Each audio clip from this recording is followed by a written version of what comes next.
tremendas instituciones y amigos en los cuales estamos trabajando estos temas. Eh, para que ustedes sepan, este webinar lo vamos a grabar, después va a estar también disponible y nos hemos propuesto que sea lo más interactivo posible para que por favor cada uno vaya poniendo sus preguntas y sus comentarios en el chat y en el Q&A para que todos vayamos respondiendo. Nos vamos a presentar. Primero, mi nombre es Armando Holzapfel, yo soy socio fundador de 40C Consultores. Somos una empresa de consultoría chilena especializada en temas de filantropía y sociedad civil, recientemente certificada como empresa B, que trabajamos junto a nuestros clientes en el desarrollo de iniciativas innovadoras con identidad, generando un impacto cultural, social y ambiental positivo. Acompañamos principalmente familias, empresarios, family office, empresas y fundaciones y en estos ya casi 4 años hemos desarrollado más de 30 proyectos, tanto en Chile como fuera del país. Además, nos acompaña BH Compliance, que es una organización que actúa como tercero imparcial y mide a través del uso de la tecnología y junto a un equipo experto la efectividad de las prácticas de compliance y buena gobernanza, permitiendo a las empresas evaluar y verificar la eficacia de sus políticas y procedimientos internos, además de facilitar la detección temprana de posibles brechas para corregirlas a tiempo. También nos acompaña el estudio García y Compañía, es un estudio de abogados especializado en derecho tributario, comprometido con brindar una asesoría de excelencia, eficiente e innovadora en vista de los objetivos de sus clientes. Fundada en 2020, la organización aparece en importantes rankings como Chambers Latin American Guide 2025, Leaders Guide League 2024 y The Legal 500 Latin America. También estamos con el equipo de Ethics Hub, es una firma de abogados especializada en compliance, además de asesoría legal en derecho corporativo, energético, administrativo, regulatorio y derecho en tecnología. Ethics Hub se distingue por su enfoque personalizado, acompañando a cada cliente en la implementación de programas que se adapten a sus necesidades específicas y que reflejen una clara visión de negocios. Y también nos acompaña una gran institución con la cual nosotros trabajamos bastante como 40C, que es el Centro para el Desarrollo de Iniciativas Sociales, más conocido como CEDIS. Se presenta como un espacio abierto de conversación, por eso están acá con nosotros, encuentros, soporte a las realidades y necesidades de las organizaciones sin fines de lucro. El CEDIS es parte del S Business School de la Universidad de los Andes y en colaboración con fundaciones y organizaciones sin fines de lucro, entienden la valoración y esperanza que estas instituciones generan en la mente de los ciudadanos. Por nuestro lado, como 40C, como les contaba, este es el segundo webinar que realizamos sobre la ley de delitos económicos, pero en esta oportunidad además hemos querido incorporar la importancia del compliance. Ambos términos, a nuestro entender, son términos relativamente más nuevos para varias de las organizaciones, probablemente para varios de los que nos están escuchando, y como un aporte tanto al fortalecimiento de las organizaciones como también a ir posicionando estos temas, es que decidimos lanzarnos con este segundo webinar, dado también el éxito del webinar anterior. Así que a los que se vienen sumando, les vuelvo a dar la bienvenida y contarles quiénes nos acompañan. Hoy día, después los voy a ir presentando uno a uno cuando les toque presentar durante su módulo. Nos acompaña Susana Sierra, quien es directora ejecutiva de BH Compliance, Gonzalo Garfias, socio fundador de Garfias y Compañía, Guadalupe Rego, socia fundadora de Ethics Hub, junto con María Paz León, y la Cristina León de el CEDIS del S Business School. ¿Cuál va a ser la estructura para que vayamos todos poniéndonos a tono? Primero, una introducción al compliance y la ley 20.393 de responsabilidad penal de las personas jurídicas. Después vamos a pasar a la descripción de la ley 20.393 de responsabilidad penal de las personas jurídicas y modificaciones introducidas por la ley número 21.595 de delitos económicos. Después, la aplicación práctica de la ley de responsabilidad penal de las personas jurídicas en organizaciones sin fines de lucro. Y, por último, el escenario y además una mirada sobre los modelos de prevención del delito. Eh, Una meta que nos hemos propuesto para este webinar es que sea lo más aplicado posible, por eso el título, Aplicación concreta a fundaciones y corporaciones, así que también es una buena instancia para que todos puedan ir interactuando y haciendo sus preguntas a través del webinar. Eh, ya está abierta la caja de preguntas y algunas trataremos de ir viéndolas en el camino, si no, hemos dejado los últimos 30 minutos para ir respondiendo cada una de las preguntas, así que por favor, plena libertad, vayan escribiendo sus preguntas. Así que ya estamos por comenzar. Damos paso a la primera sección del evento, en el cual realizaremos una introducción al compliance y a la ley 20.393 de responsabilidad penal de las personas jurídicas. Expone Susana Sierra, yo creo que varios de ustedes la conocen, porque está bastante presente en los medios, además de decir que somos compañeros de universidad, así que nos conocemos hace un par de años. La Susana es ingeniero comercial y MBA de la Pontificia Universidad Católica, es reconocida en la industria del compliance, la lucha contra la corrupción en el sector privado, el fortalecimiento de los gobiernos corporativos y del rol de la empresa en la sociedad. Es directora ejecutiva de BH Compliance, también es directora de la Cámara Chileno-Norteamericana, AmCham Chile, directora del Financial and International Business Association, FIBA, y miembro de Forbes Business Council, una de las organizaciones más importantes de creación de redes para empresarios y líderes. Además, es coautora del libro Corrupción a la Carta, y en 2020 fue reconocida por el World Economic Forum como Young Global Leader. Además es profesora universitaria dictando clases en universidades en varios países. Un currículum extenso, además alguien que está permanentemente en los medios de comunicación instalando este tema. Así que Susana, buenos días. Susana está en Miami, acaba de también pasar por el huracán la semana pasada, así que estamos contentos de tenerte doblemente hoy día con nosotros. Bueno, muchas gracias Armando y gracias a todo el equipo de 40C por la invitación y por organizar también estos encuentros y poder hablar de un tema que tal vez se habla mucho para empresas grandes, pero se deja de lado muchas veces para organizaciones sin fines de lucro y para fundaciones. Así que muchas gracias por poner estos temas también sobre la mesa. Ahí, deme un segundo para compartir la pantalla. Eh, Bueno, primero quería partir por, por hablar un poco de la situación que nos encontramos hoy día y que me imagino que a muchos de ustedes, estando a cargo de fundaciones, de corporaciones y de organizaciones sin fines de lucro, les afectan más todavía. Pero hoy día al estar a cargo de cualquier organización ya no solamente es preocuparse de vender y de que a la empresa le vaya bien, o en el caso de las ONG de conseguir los fondos, pero hoy día también hay que ser sustentable, hay que preocuparse de también subirse al carro de la tecnología o la innovación, si no también quedamos fuera. La economía está cada vez más frágil y por lo tanto también es algo que afecta mayormente todavía a las organizaciones sin fines de lucro y sobre todo las que tienen que conseguir fondos a través de las donaciones. Y también hay que retener talento y hay que atraerlo y que se quede. Y hoy día también cada vez es más difícil retener a los jóvenes y por lo tanto hay que ofrecer eh, un paquete atractivo, por así decirlo, que no es solamente sueldo, sino que también de la empresa o de la organización que siga innovando. Pero por otro lado también nos encontramos con nuevas regulaciones y sobre todo en Chile este último año, estos últimos meses yo diría, más que el año completo ha sido también intenso y estas regulaciones aplican a todos, ¿no? No se hace diferencia si es que es ONG o no es ONG. Y por otro lado, nos encontramos en un escenario donde los riesgos de corrupción han aumentado. Y voy a pasar bien rápido por esto, pero es un trabajo que me tocó ver en Transparencia Internacional cuando era cochair de una comisión para definir la estrategia 2030. Y la verdad es que fue, o sea, como para mí impactante, esto fue en el año 2018, 2019 en Chile. Justo después vino el estallido social y muchas de estas cosas después se empezaron también a acelerar con el COVID, por lo tanto, pero hoy día en Chile también, y sobre todo en la región en Latinoamérica, nos encontramos con esto, donde cada vez hay menos países que viven en democracia y lo que hace que existan como menos controles cruzados, menos check and balance.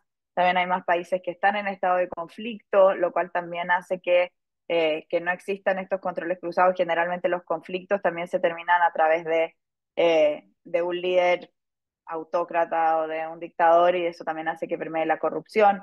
La crisis económica, como ya hablábamos, que además es media extraña porque son como periodos donde está todo bien, después está todo muy mal, con inflaciones que ya no obedecen a nada, países cada vez con más inequidad, lo que hace que también se produzca una crisis de confianza en las instituciones y bueno, la crisis de confianza que estamos viviendo hoy día en Chile yo creo que es la más grande que hemos vivido en todos los tiempos y también es algo que nos debería preocupar porque cuando los países pierden la confianza o en el fondo cuando los ciudadanos de los países pierden la confianza hace que las instituciones se debiliten. Recordemos que las instituciones se sostienen en el fondo porque la ciudadanía las apoya, porque la ciudadanía cree en ellas. En el minuto que dejamos de creer, se debilitan y hoy día es lo que estamos viviendo con distintas instituciones del país, pero la más grave es la institución justicia, que es la que debería mantener todo en orden.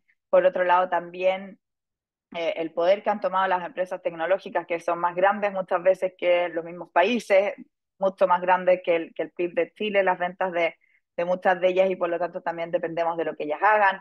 Está todo el tema de protección de datos y seguridad, que también puede ser usado como en contra de las organizaciones, todo el tema de las fake news.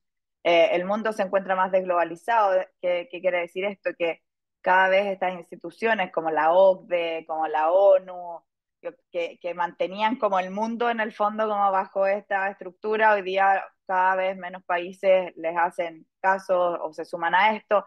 Y por otro lado, un fenómeno que también estamos viendo en Chile, cómo ha aumentado principalmente el crimen organizado, mucho a través también del narcotráfico, y esto hace que aumente el lavado de dinero.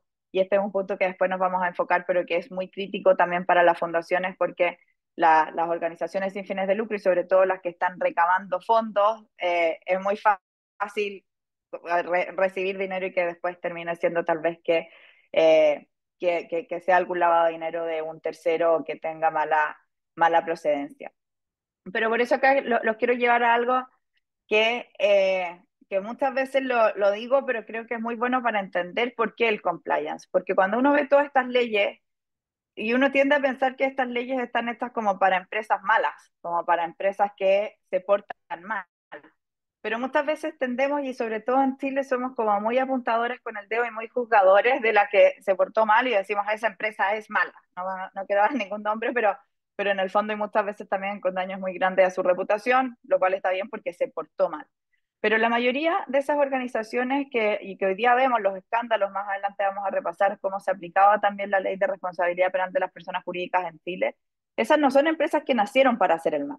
Las empresas que nacieron para hacer el mal, como la empresa fachada del lavador de activos, por ejemplo, como no sé si vieron la serie de Pablo Escobar, pero como la empresa de taxis de Pablo Escobar, o los que vieron Breaking Bad, como el lavado de autos de Breaking Bad, esas son empresas que nacieron para hacer el mal. Hoy día está muy en boga las barberías, sin meter a todos en el mismo saco, pero también en Chile se ha descubierto que muchas de estas se usaban para poder lavar activos.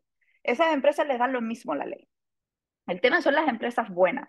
Y con las empresas buenas, las que nacieron para hacer el bien, las que nacieron con un buen propósito, y me imagino que muchos de ustedes, de los que están acá, seguramente todos trabajan en empresas buenas o están a cargo de organizaciones buenas, sobre todo cuando uno escucha la palabra fundación, organización sin fines de lucro, corporación, inmediatamente se imagina que esa empresa es buena porque tiene un propósito y quiere hacer algo bueno. Pero las leyes están hechas para esas empresas, para que esas organizaciones no se desvíen de su propósito. Y acá les quiero mostrar un ejemplo que a mí me impactó mucho cuando recién empezó el COVID, donde yo nunca había visto una ley que salga tan rápido. Yo sé que es antiguo el ejemplo, pero creo que es importante traerlo a la luz, porque ahí es cuando, en el fondo, cómo funciona la mente humana, por así decirlo.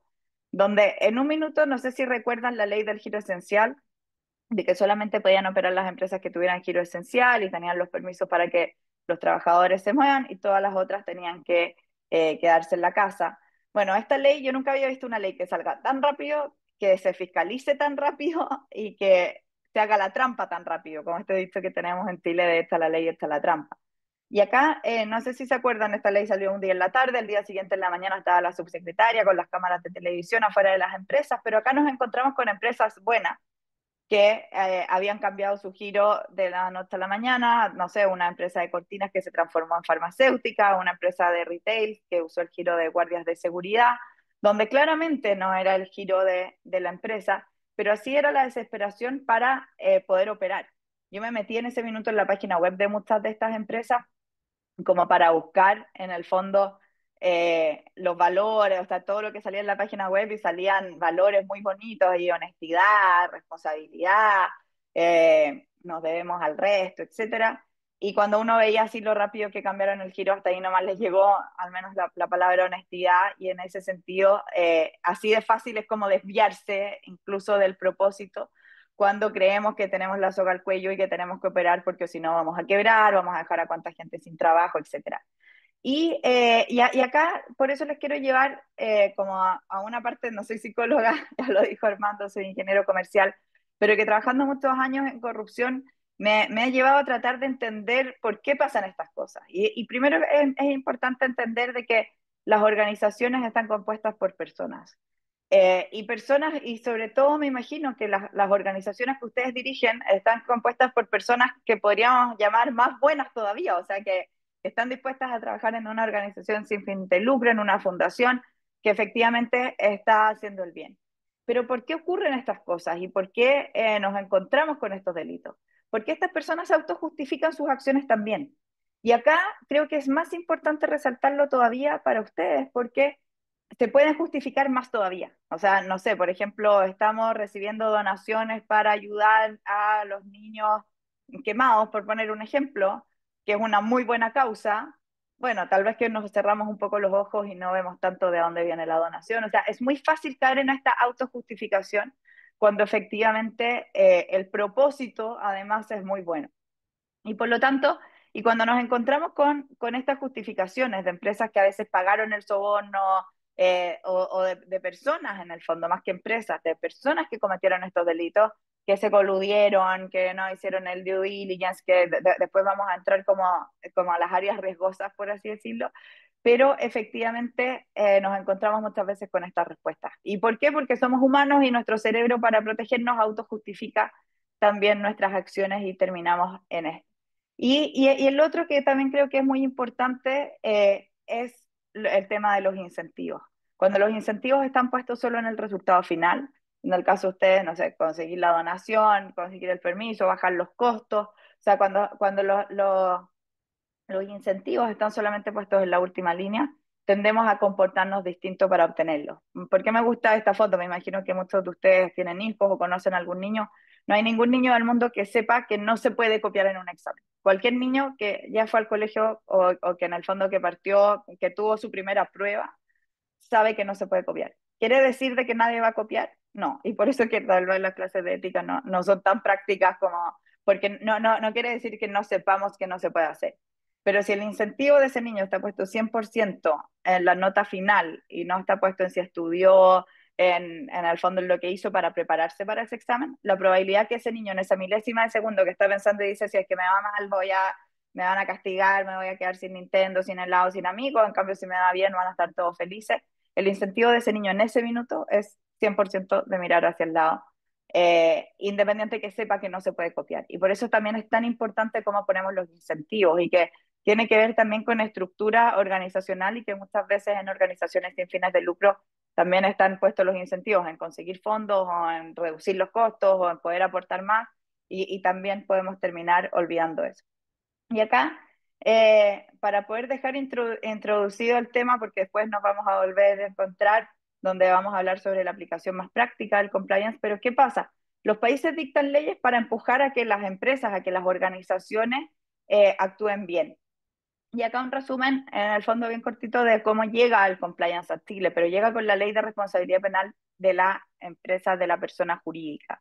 Y por lo tanto, ¿qué es lo que pasa? El año 2009, final del gobierno de Bachelet, donde había que dejar a Chile en la OCDE decía los países tienen que tener estas leyes, principalmente que incluyan el cohecho a funcionario público extranjero, ni siquiera el cohecho a funcionario público nacional. Cohecho es dar, después cambia la ley, por lo tanto es solamente dar o ofrecer a un funcionario público, ya sea dinero, especies, un favor, etcétera.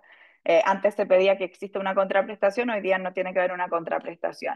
Y por lo tanto, pero Chile incluye en esta ley el cohecho, lavado de activos, financiamiento del terrorismo, que eran delitos muy lejanos en ese momento para Chile. Piensa en 2009, donde todo el mundo decía en Chile no hay corrupción, en Chile no pasan estas cosas, por lo tanto la ley no era más que un check como para poder entrar a la OCDE. Pero esto introduce la ley en el Fondo de Responsabilidad Penal de las Personas Jurídicas, donde por primera vez se empieza a hablar de que una organización, una persona jurídica, puede ser responsable por delitos que cometen sus empleados.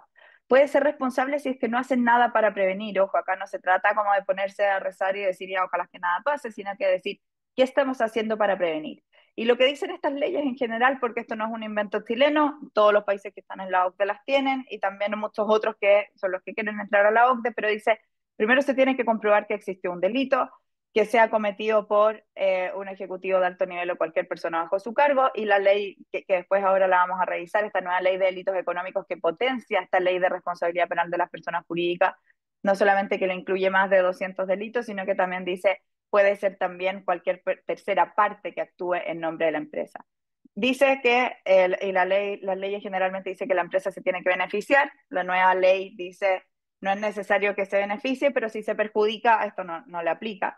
Pero lo importante es que tiene que cumplir con su deber de dirección y supervisión, y que esto qué significa que tiene que tener programas de compliance. Y por lo tanto, ¿y a qué se refiere con el incumplimiento de este deber de dirección y supervisión? O cómo en el fondo lo puede cumplir, tiene que implementar un programa de compliance, identificar riesgos y aplicar controles. Y aquí me quiero quedar, después vamos a entrar como, y ahora en el fondo ustedes van a ir también revisando todo el contexto de los delitos en sí, después vamos a ver cómo implementarlo, pero los quiero dejar con esto, que compliance no es solamente un checklist de llenar y cumplir con la ley, sino que fijarse cómo se hacen las cosas y no solamente en el qué se hace. Así que ahí los dejo para que después nos volvemos a encontrar. Gracias, Susana. Me quedo con lo último que dijiste, que efectivamente el compliance no es un checklist. Y ahí lo importante, además de trabajar al interior de las organizaciones, y nos pone muy contentos, hemos ido viendo quiénes son las organizaciones y personas que están hoy día, que esto requiere también, obviamente, una voluntad por parte de la organización y un cambio cultural al interior de ella. Así que ahí retomamos contigo en un rato más. Y ahora me gustaría dar paso a Gonzalo Garfias. Hola Gonzalo, ¿cómo estás? Un gusto, Eh, Armando. abogado de la Pontificia Universidad Católica, PhD en Derecho Tributario Internacional de la Universidad, aquí me tienes que ayudar, Maastricht de Países Bajos, socio fundador de Garfias y Compañía, firma de abogados dedicada a la asesoría legal, específicamente en derecho tributario, derecho de la empresa y el patrimonio en general. Profesor del curso de tributación internacional Outbound Investment en el LLM en Dirección y Gestión Tributaria de la Universidad Adolfo Ibáñez. Asimismo, en 2017 es profesor en el posgrado de Derecho Tributario Internacional y Europeo de la Universidad de Maastricht de Países Bajos. Así que gracias, Gonzalo, por acompañarnos y, por favor, para que empecemos a hablar también de la ley de delito económico. Muchas gracias, Armando. Bueno, muchas gracias a todos por la participación. Para mí es un gusto, tal cual dice Armando, mi especialidad es el derecho tributario, no el derecho penal. Y vamos a hablar de delitos económico compliance, pero yo me voy a centrar en el ámbito tributario, ¿no? Porque tal cual decía Susana, esta nueva norma viene a ampliar la cantidad de delitos que quedan cubiertos para las entidades, particularmente fundaciones y corporaciones, porque esta ley les es absolutamente aplicable. Bueno, yo me voy a centrar en los delitos tributarios, ¿no? Aquellos que pueden afectarnos. Pero antes de eso, vamos a dar una breve introducción, ¿no? De esta ley 21.595 de delito económico, eh,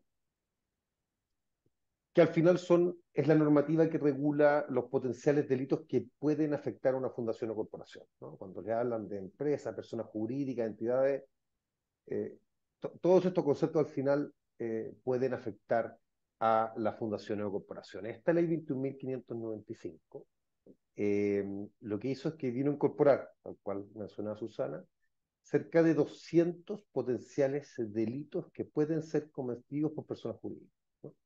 Y ahí es donde nos cambia el escenario, porque sea directivo de una empresa, sea director de una fundación o una corporación o no solo directivo, sino que también es gerente, tenga capacidad de tomar decisiones dentro de la organización, me comienza a afectar esta nueva norma, ¿no?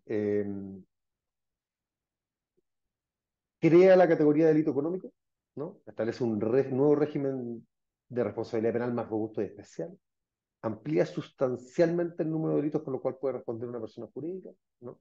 No lo desmoderado, fundaciones y corporaciones, es decir, aquí las fundaciones y corporaciones pueden cometer muchos delitos, amplía el catálogo de personas jurídicas que pueden responder penalmente, y otorga mayor importancia a los modelos de prevención del delito de las personas jurídicas, ¿no? Entonces las fundaciones y corporaciones tienen que tener esto presente. Esta ley de delito económico modificó el Código Penal, Código de Procedimiento Penal y la Ley 20.393 dentro de otros cuerpos normativos.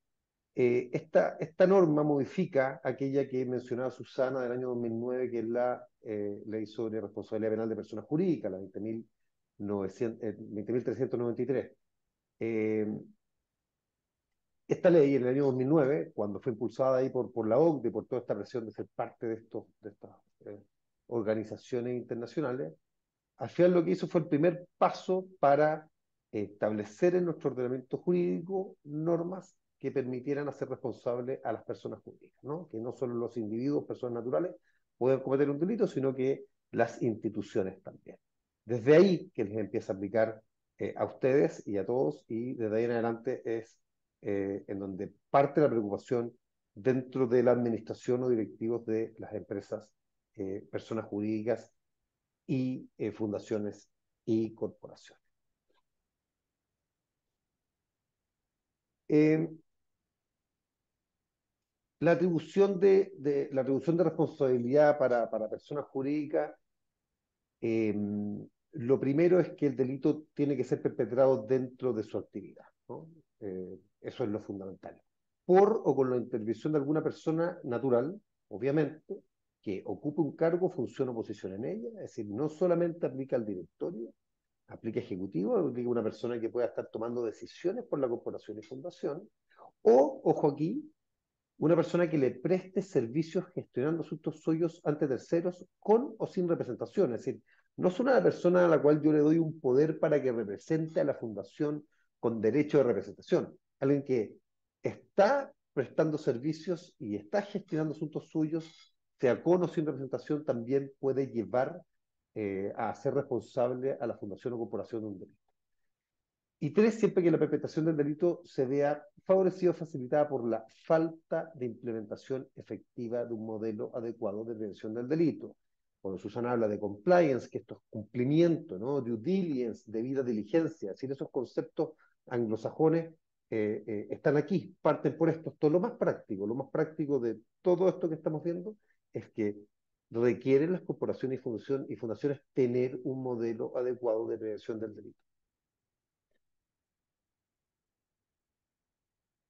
¿Es obligatorio este modelo? No, la ley no impone obligación a las personas jurídicas de incorporar el modelo, pero es recomendado absolutamente. De acuerdo con la legislación vigente, la incorporación de un modelo puede ser considerada como una circunstancia atenuante de la responsabilidad penal, por eso que es de la esencia, es decir, uno como asesor ve que todas las empresas se están poniendo al día, ¿no? Y ya van tarde, ¿no? Esta ley entró en vigencia en septiembre, ya todas las empresas están tarde. Bueno, lo mismo probablemente está sucediendo con las corporaciones y fundaciones. Ustedes tienen que estar al día, tienen que trabajar en un modelo de prevención del delito porque eso es un atenuante de la responsabilidad penal.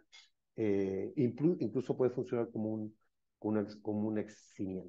eximente de responsabilidad. ¿Se refiere a la nueva ley expresamente? Sí, en muchas partes. Esta ley se refiere en diversas oportunidades al modelo.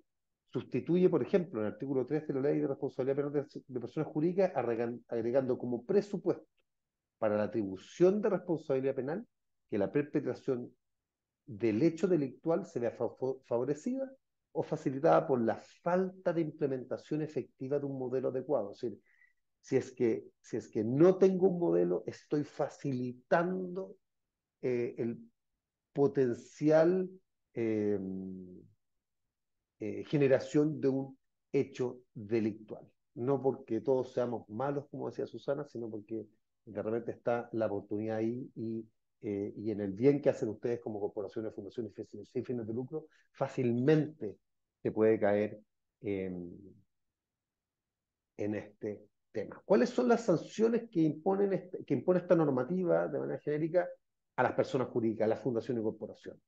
Con anterioridad de la ley, podría haber disolución de la fundación o corporación, pérdida de beneficios fiscales o prohibición de recibirlos, inhabilitación de celebrar actos con esta, ¿no? Eso es previo a la ley. Sanciones que se agregan con esta nueva ley, es decir, algo nuevo que nos empieza a aplicar ahora. Intervención, ¿qué significa la intervención? Es decir, un tribunal podrá nombrar un interventor asignado por el tribunal con el objeto de que intervenga la fundación o corporación para que no se sigan cometiendo delitos. Es decir, eso ya es una sanción nueva que tenemos. Segundo caso, tenemos los días multa. Estos días multa eh, eh, eh, son muy relevantes porque el cálculo que hace la ley dice que es el ingreso promedio diario de los últimos 365 días desde que parte la investigación. Por lo tanto, si yo miro a una fundación los 365 días anteriores a que comienza una investigación y saco el promedio de ingresos diarios. ¿Cuáles son los ingresos de una fundación? Todas las donaciones que han tenido. Es decir, si calculo todas las donaciones en un año, la divido por 365 días, me sale un valor diario de multa. Bueno, ese valor diario a una fundación que ha recibido mucho dinero, pero a lo mismo es proporcional, sea mucho o poco, es relevante para la fundación. Se define el valor día y aquí empezamos a jugar con esta particularidad de la ley que empieza a decir, bueno, en los delitos cuyas penas son presidio, revolución menor grado mínimo, son las más bajas, que nosotros las conocemos para las personas naturales, ese tipo de delitos van a ser entre 11 a 50 días multa. Los presidios de revolución menor en grados medios, 51 a 100 días multa. Entonces, la ley toma el clásico, la clásica denominación de penas en el derecho penal para personas naturales y lo lleva a días multa para la fundación. Entonces ya vemos que no solo me pueden intervenir, sino que tengo sanciones económicas de días multa efectivas, ¿no? Y que es de fácil cálculo. ¿Cuántas donaciones ha recibido la fundación? Lo divido por 365 días en el último año y vamos a tener un número de días multa el cual le voy a aplicar. 6. Comiso. El comiso es privación legítima de los activos patrimoniales de la fundación o corporación. Es decir, el juez puede terminar el comiso de bienes, embargo de patrimonio, sea líquido o no líquido, es decir, puede ser bienes o activos líquidos. Y por último, publicidad de la sentencia condenatoria, ¿no? Que se obligación de publicar un extracto no solo en el diario oficial, sino también en un diario de circulación nacional con la sentencia que condena a la fundación o corporación. Entonces, estos son ya nuevas sanciones que trae esta ley. Y por último, a las personas naturales, a quien participa y comete este delito con o por la fundación o corporación, bueno, las sanciones son inhabilitación para ejercer cargo público, para ejercicio de cargos gerenciales y como director o ejecutivo principal en cualquier entidad supervisada por la CMF. Esto no es tan aplicable para las fundaciones y corporaciones, pensaríamos que es más aplicable para las empresas, pero hay una habilitación para contratar con el Estado y las empresas las cuales tengan 50% más de las acciones, sanción que también podría imponerse a esas empresas. Entonces, las sanciones no solo son personales, sino que también para las empresas. Por lo tanto, esta ley cambia completamente la lógica que teníamos hasta hoy. Así que eso con la introducción de la nueva normativa, la ley de delito económico, y Armando, cuando tú me des el ok, partimos con los casos prácticos. Perfecto. Solo recordar, y tú lo mencionaste, que la ley ya entró en vigencia. Claro. Y que parte también, el 1 de septiembre, y que parte también de la motivación de todos los que estamos acá dentro de este panel, es percatarnos que efectivamente tanto las empresas privadas como las fundaciones están corriendo con este tema, o de frentón ya llegamos tarde. Entonces, de ahí donde se origina la motivación de este webinar. Y lo otro, pregunta porque tal vez no sé si todo el mundo sabe, ¿estos 200 delitos son todos delitos nuevos o estaban tipificados algunos en la ley anterior? Y en distintas leyes, ¿no? Porque suman delitos medioambientales, delitos tributarios que estaban en el Código Tributario. No hay ningún delito nuevo tributario que haya salido por esta norma. Es decir, todos son delitos que estaban en el Código Tributario y ahora pasan a ser cubiertos como un delito económico. Es decir, pasan por la definición de esta ley a ser parte de los delitos económicos. Y así con delitos en distintas áreas del derecho. ¿Mm? Perfecto. Si quieres pasamos ahora a los ejemplos y Bien. aquí ahora vamos a entrar en tierra derecha, lo que también estábamos, lo que pretendemos con este webinar es poner casos prácticos. Obviamente en algunos casos eh, son casos ficticios, de algunas fundaciones y corporaciones, y la idea es que abramos el debate, ¿ya? Así que los invitamos activamente a que a través del Q&A y a través del chat vayan poniendo sus preguntas, porque la idea también es que vayamos viéndolas directamente. Acá hay un esfuerzo importante de todos los que están acá en el panel, obviamente hicimos una revisión rápida en cuanto al compliance y a la ley de delitos económicos, y ahora pasar a los casos prácticos. Bien, antes de comenzar, como les comentaba, yo me voy a centrar en dos casos de potenciales delitos tributarios, ¿no? Que es mi especialidad en derecho tributario, entonces yo me voy a enfocar en eso y después eh, María Paz y Guadalupe y Susana continuarán con lo que viene después. Antes de pasar al caso propiamente tal, es fundamental entender, bueno, qué es un delito tributario, ¿no? Cualquier eh, acto realizado por un contribuyente destinado a la elusión de un impuesto, ¿no? Es decir, cualquier gestión, operación, simulación, contrato, ardid destinado a la elusión de un impuesto. ¿Dónde se regula y cuáles son los que revisaremos? Los delitos tributarios están consagrados principalmente en el artículo 97 de nuestro Código Tributario. Hay otros delitos que están en otras normas, pero se centran principalmente en el artículo 97. Dicho artículo 97, probablemente ustedes nunca van a ir a leer el Código Tributario, pero dicho artículo 97 del Código Tributario, eh, a modo de ejemplo, dentro de varios delitos, establece obviamente la emisión de una factura falsa, todos lo sabemos, declaraciones maliciosas, incompletas o falsas, proporcionar antecedentes falsos a la autoridad tributaria. Son todos esos en principio delitos tributarios y todos lo tenemos claro, ¿no? Es decir, todos sabemos o al menos sospechamos que la emisión de una factura falsa, que la presentación maliciosa de antecedentes a la autoridad tributaria, que el proporcionar antecedentes falsos en una declaración, son evidentemente potenciales delitos tributarios. Y por lo mismo yo me voy a centrar en aquellos que son mal llamados zona gris, ¿no? Que no queda tan claro, que no me están diciendo el tipo como, mire, si usted emite una factura falsa, si usted presenta un documento falso, un antecedente falso, eso es un delito. Los casos que vamos a poner los voy a centrar ambos en el número 24 del artículo 97 del Código Tributario, el cual establece que los contribuyentes, y esto es 100% aplicable obviamente a las corporaciones corporaciones de fundación, los contribuyentes que dolosamente reciban contraprestaciones de las instituciones a las cuales se efectúen donaciones. Entonces, en principio, estamos hablando de un contribuyente, un donante, que recibe una contraprestación de aquella institución, ¿okay?, a la cual efectuó una donación. Bueno, ¿quién es el que puede ser potencialmente efecto del delito? El donante, ¿no? No las fundaciones. Pero no es tan así. La fundación y la corporación puede caer también en el tipo penal que se dé. En este tipo nos centramos hoy, eh, o lo más difícil de entender es dónde hay contraprestación, ¿no? Porque lo que supone es que el donante reciba una contraprestación derivada de la donación que efectuó. Yo les dono algo a la fundación, pero sé que lo estoy haciendo porque voy a recibir algo de vuelta, ¿no?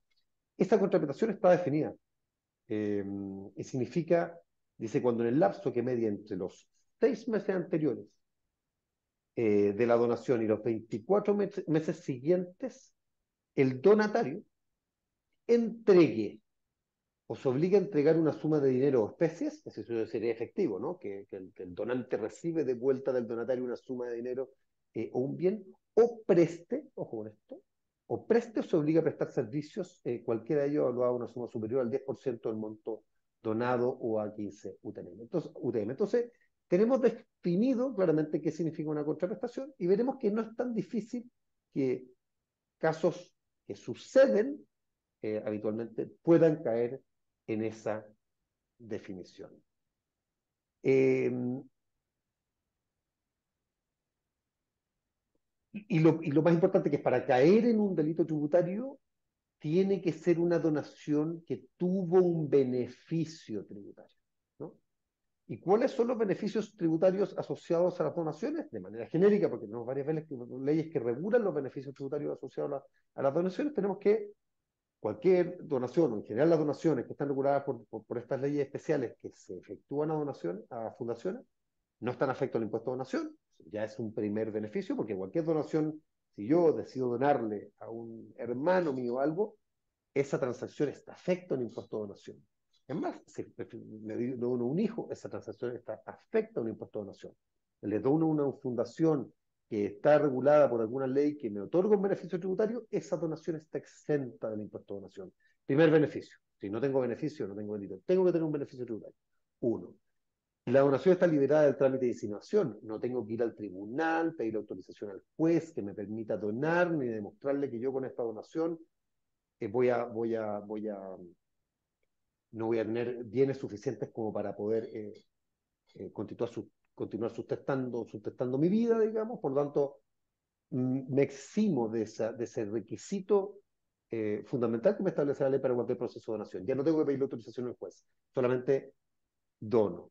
Y los donantes recibirán beneficios tributarios, que son en algunos casos el monto donado puede ser deducido como gasto de la determinación de la renta líquida imponible, es decir, tengo que pagar impuestos sobre 100, que es mi utilidad de fin de año, y hice una donación de 50, en algunos casos puedo deducir esos 50 como gasto, lo que es deducir el impuesto de primera categoría, un impuesto que es del 27%, por un gasto relevante del 50%, o en otras normativas se nos otorga el beneficio de un crédito, ¿no? Calculo mi impuesto sobre los 100 que tuve de utilidad, yo donante, y lo pagado es un crédito con el impuesto final que voy a ocupar. Entonces, sea a título de crédito, sea a título de gasto, tengo un beneficio. Ya tengo otro beneficio por no tener que insinuar y definitivamente por no estar afecto al impuesto de donación. Entonces vamos a los casos. Esto se lo voy a explicar porque tiene que haber un beneficio. Una empresa donante hace una donación a una reconocida fundación, la cual se dedica a ayudar a personas en situación de extrema pobreza y exclusión social, ¿no? Situación tipo que les sucede a ustedes siempre, ¿no? ¿Cuáles son los riesgos? Si se determina que hubo una contraprestación en la donación, o bien la operación consistió en una simulación, la empresa, el donante, incurre en el tipo penal establecido en el inciso primero del número 24 del Código Tributario, el cual es recogido por la Ley de Delito Económico y la Ley de Responsabilidad Penal de Personas Jurídicas, ¿no? Es un delito tributario. ¿Cuál es el objetivo que tiene? Que ese es el riesgo que tiene el donante, ¿no? Que exista una contraprestación. Los objetivos: el donante usa el crédito que le otorga la ley y o lo rebaja como gasto, como les comenté, de su base imponible, y hace uso de la buena imagen y reputación de la fundación, utilizando esta circunstancia como publicidad para aumentar su oferta, permitiéndose no contratar una empresa de marketing durante un extenso periodo de tiempo. Aquí la ley establece cuando esta publicidad es más allá de lo razonable,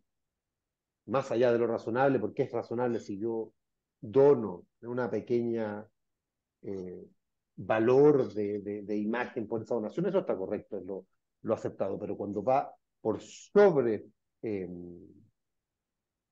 una publicidad que va por sobre lo normal, caigo en este riesgo de calificar como delito. Si se determina que hubo una contraprestación en la donación, la fundación incurre en multas en virtud del artículo 11 o bien responsabilidad penal en caso de participar en calidad de autor, cómplice o encubridor. Porque una cosa para una fundación es: recibí una donación, no tenía conocimiento de que el donante estaba utilizando esta donación para su beneficio, y utilicé esos fondos para los fines propios de la fundación.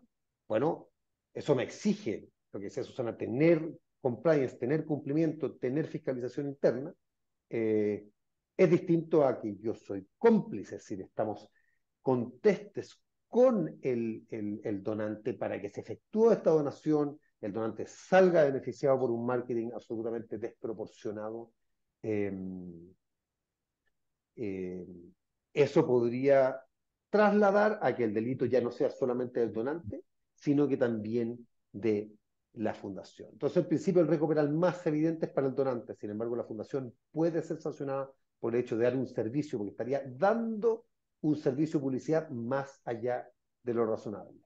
Gonzalo, sí, Sí, te ahora, interrumpo un segundo, que hay un par dale, de preguntas, pero sí. en la medida que ibas presentando el caso, a uno se le viene, yo creo que a varios de los que están acá escuchándote, ejemplos cotidianos, ya de empresas que tal vez tienen sus áreas de RCE o de sostenibilidad o de asuntos públicos o corporativos, donde a veces las organizaciones sienten que la contraprestación incluso puede ser mayor a la misma donación, en términos tal vez de hora hombre, todo esto. Entonces, uno, ¿cuál es la recomendación en esos casos? ¿Cómo tal vez le sugerirías en fondo actuar en esos casos? Y acá hay una pregunta de la Josefa Zamorano. ¿Dónde está definida la contraprestación?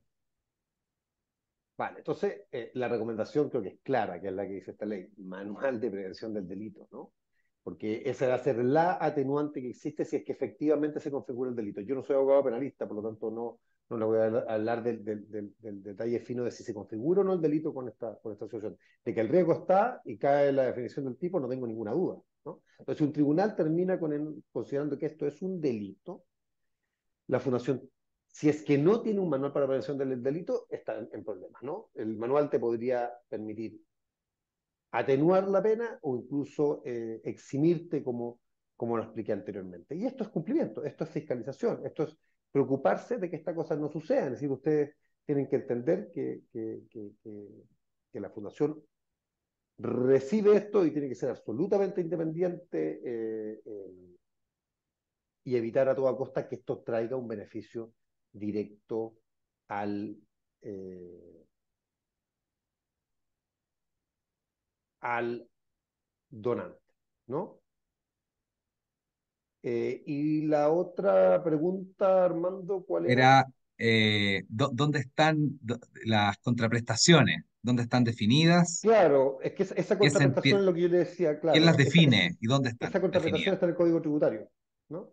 Y esa contraprestación, como les decía, cuando el lapso que me entre los 6 meses anteriores a materializarse, que esto es lo que consiste en la contraprestación, y los 24 meses siguientes, el donatario, la fundación, entregue o se obligue a entregar una suma de dinero.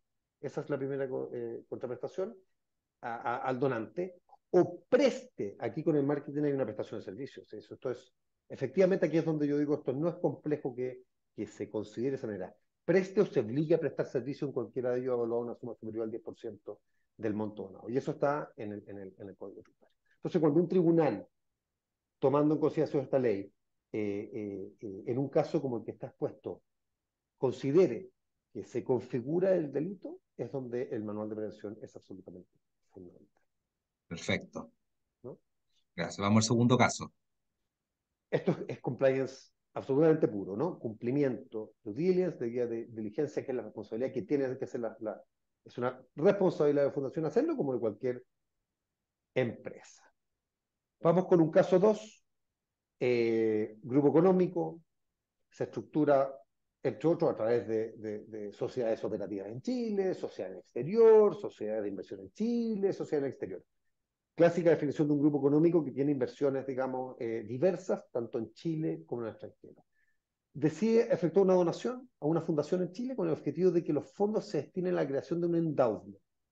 Yo asumo que el concepto de endowment es más o menos conocido por todos ustedes, pero sería como un fondo de activos líquidos para ser invertidos de manera en el mundo financiero, en virtud de cuya rentabilidad, ¿no? Una parte de la rentabilidad de esos fondos va a ser destinado a financiar a la fundación, pero ya fue donado a la fundación, ya fue aportado a la fundación, ya se benefició, ya tuvo beneficios tributarios asociados a esta donación.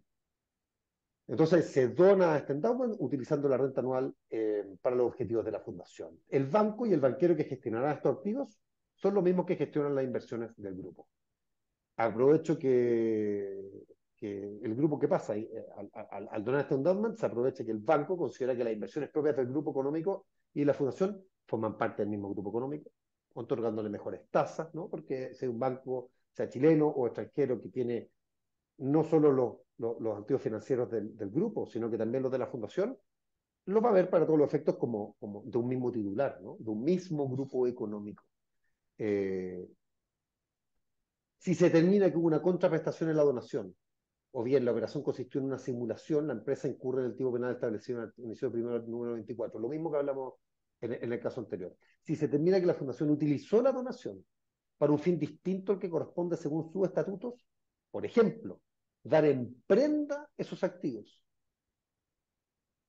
en favor del grupo del donante, la fundación ahí incurre directamente en el tipo penal establecido en el inciso tercero del número 24. O sea, ya no es tan área gris como el anterior, ya no tengo que confirmar si es que existió o no existió un servicio, una contraprestación, caigo en el tipo penal por el solo hecho de haber utilizado los fondos que me donaron para un fin distinto. Porque yo tomo el endowment, lo invierto, y si lo invierto para que con cuya utilidad se pueda ser utilizada para los fondos propios de la fundación, hasta ahí estamos muy bien. Pero si es que yo doy en garantía al banco sus activos y en virtud de esa garantía el donante se beneficia con líneas de crédito, mejores tasas, mejores condiciones, caigo como donación del tipo penal. Entonces la conclusión es la misma que antes. Necesitamos eh, medidas de control. Necesitamos en las fundaciones y las corporaciones tener manual de prevención del delito y estar atento a este tipo de donaciones porque efectivamente nos pueden llevar donde no queremos estar, ¿no? Que es ser parte de un directorio o de la administración en una fundación y terminar eh, configurando un delito penal con un propósito tan noble como el que todas las fundaciones aquí presentes realizan. Eso, por mi parte, Armando. Nos abres a todos varias preguntas que de hecho en el Q&A se están aquí levantando, así que también feliz si los panelistas pueden ir respondiendo a aquellas que les parece y sobre todo, Gonzalo, varias preguntas que han ido saliendo a partir de los casos que expusiste y efectivamente lo que comentabas recién en el caso, a veces se dan esas situaciones. En el fondo, tú lo dijiste al comienzo, las áreas grises se dan y ahí es donde es clave todo lo que estamos conversando hoy día. Vamos a seguir con los ejemplos y ahora quiero dar la bienvenida a la Guadalupe Orrego, que también es abogada de la Pontificia Universidad Católica de Chile, cuenta con un magíster en Derecho Financiero Internacional en el King's College London y otros estudios de posgrado en Tecnología y Regulación, Derecho e Inteligencia Artificial. Cuenta con más de 17 años de experiencia en asesorías de empresas en estudios de abogados y en fiscalía interna de empresas abiertas a la bolsa, tanto en Chile como en Francia. Asimismo, destaca su labor en el sector público como jefa de la División Jurídica del Ministerio de Economía, Fomento y Turismo y coordinadora legislativa de la Secretaría General de la Presidencia. Así que, Guadalupe, muy bienvenida, gracias por acompañarnos. Y a su socia, María Paz León, abogada egresada de la Universidad Gabriela Mistral, con más de 14 años de experiencia profesional. De estos ha dedicado una década a la implementación de programas de compliance en áreas claves como libre competencia, protección al consumidor, Ley 20.393, Foreign Corrupt Practice Act, canales de denuncia e investigaciones internas, entre otros. María Paz ha desempeñado el cargo de Compliance Officer en diversas industrias, incluyendo retail, farmacéuticas y energía, donde ha liderado exitosos procesos de transformación cultural, promoviendo de manera efectiva una sólida cultura de integridad en las organizaciones. Así que ambas, María Paz y Guadalupe, muchas gracias y agradecerles también, tanto a ellas dos como a todos, que lo que estamos conversando y los casos están pensados en nuestro mundo, que es el mundo de las fundaciones, las corporaciones, la ONG, dado que la experiencia principal ha estado más en el sector privado, duro, sobre todo aquellas empresas que están en la bolsa, aquellas empresas abiertas, que están más reguladas. Así que gracias a ustedes por acompañarnos el día de hoy. Así que, Guadalupe, María Paz, yo les aviso Hola, cuando vayan quedando 5 minutos en honor al tiempo, ¿ya? Perfecto, perfecto. gracias. Hola a todos, qué bueno tenerlo en este webinar. Muchas gracias Armando y 40C por hacernos esta invitación, teniendo como enfoque la fundación y las corporaciones y de qué forma podemos dar ejemplos de aspectos bien prácticos que deben tenerse en mente y nos estamos enfocando en las áreas grises porque yo creo que todos más o menos nos damos cuenta cuando hay un delito claro, como apropiación indebida, hurto o cohecho, y por eso mismo nos queremos enfocar en aspectos más grises y darle una bajada práctica. Primer ejemplo que queremos poner en la palestra como ejemplo es administración desleal. Por ejemplo, el artículo 470, número 11 del Código Penal señala que al que teniendo a su cargo la salvaguardia o la gestión del patrimonio de otra persona o de alguna parte de éste, en virtud de la ley, de una orden de la autoridad o de un acto de contrato, le rogare perjuicio, sea ejerciendo abusivamente facultades para disponer por cuenta de ella o obligarla, sea ejecutando o omitiendo cualquier otra acción de modo manifiestamente contrario al interés del titular del patrimonio afectado. Entonces, bueno, esto pues, la administración de una fundación, una corporación, está a cargo del directorio. También puede estar a cargo del que haga a veces de gerente o director ejecutivo. Entonces, hay que ser muy cuidadoso con el destino y de cómo se utilizan los recursos del patrimonio de una fundación. Entonces, por ejemplo, el Código Civil, que regula las fundaciones y corporaciones, señala que los directores no serán remunerados, pero el directorio podrá fijar una retribución por servicios distintos de sus funciones como director. Por ejemplo, a un director se le pueden conexiones con la empresa, conseguir marketing, conseguir reuniones, por ejemplo, o actividades de contabilidad, etcétera. Y bueno, a cada uno de los ejemplos es que uno de los directores tiene fijada una remuneración por la función de efectuar campaña de publicidad, como les comenté, reuniones con las empresas para captar donaciones. Entonces, ¿qué puede pasar? El director rinde cuenta de sus funciones, pero la verdad es que no las ha realizado él mismo, sino por personas contratadas por la fundación.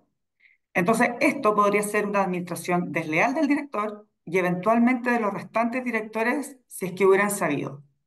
Ahora, las cosas a veces no comienzan así. En una fundación, la verdad, quizá el director prestó su función por muchos años, le dedicó mucho tiempo, después quizás ha ido derivando en que no tiene tiempo, confía mucho en la administración del director ejecutivo, de personas contratadas por la fundación, pero se le sigue pagando este sueldo por una función ajena al directorio. Esto puede ser administración desleal, para lo que tengamos en mente que no solamente son actos burdos, digamos. Por ejemplo, también puede haber salario y gastos desproporcionados. El ejemplo, la fundación está muy agradecida por la ayuda que ha recibido por muchos años gratuitamente de Marcos, una persona con alto patrimonio, que los ha ayudado con la educación sobre el manejo del patrimonio de la fundación, marketing, le ha dedicado mucho tiempo gratis a la fundación y ha sido fundamental para el éxito digamos, de los fines de la fundación. Ya acá ponemos un ejemplo, Marcos ha muerto y lamentablemente ha perdido su fortuna, entonces ha dejado a su familia con problemas financieros. Y el directorio considera apropiado como agradecimiento contratar a Lucas, su hijo, que nunca ha trabajado, por una suma de 10 millones, lo cual es el triple o más del sueldo de mercado. Bueno, lo que pasa acá es que efectivamente hay administración desleal, porque el patrimonio no se está cuidando, no se está siguiendo los fines de la fundación, su misión, y esto son cosas que tienen que tenerse en cuenta porque es un área gris. Siempre se puede contratar a alguien por una fundación, pero la verdad, si la persona no está capacitada, se le paga más, se empieza a ver como una administración desleal, ¿no?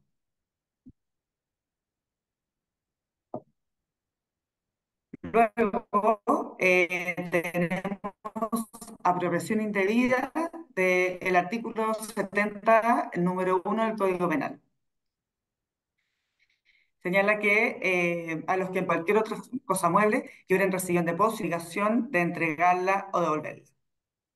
Esto, la verdad, es un delito más claro. Quizás voy a dejar el ejemplo enunciado, pero es distracción de fondo, es que una persona de la fundación se quede con este dinero o bien se lo dé a un amigo. En este caso, como bien explicaba Gonzalo, no es solo la persona va a responder como un delito propio, como persona natural, sino que además puede implicar que la fundación tenga responsabilidad penal con todas estas penas asociadas, como días multa, cancelación de la persona jurídica, porque no se ha implementado efectivamente un modelo de prevención del delito, lo que ha facilitado eh, esta apropiación indebida que no solamente eh, perjudica a la fundación, sino perjudica también a todos los que han donado, a la fundación misma. Entonces, se configura un delito de la persona jurídica. Ahora, este es un caso que les quiero transparentar y recalcar, que es la receptación de datos informáticos.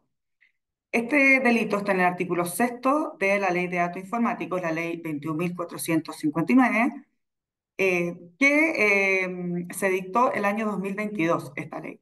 Y desde el año 2022 forma parte de los delitos por los que responde la persona jurídica.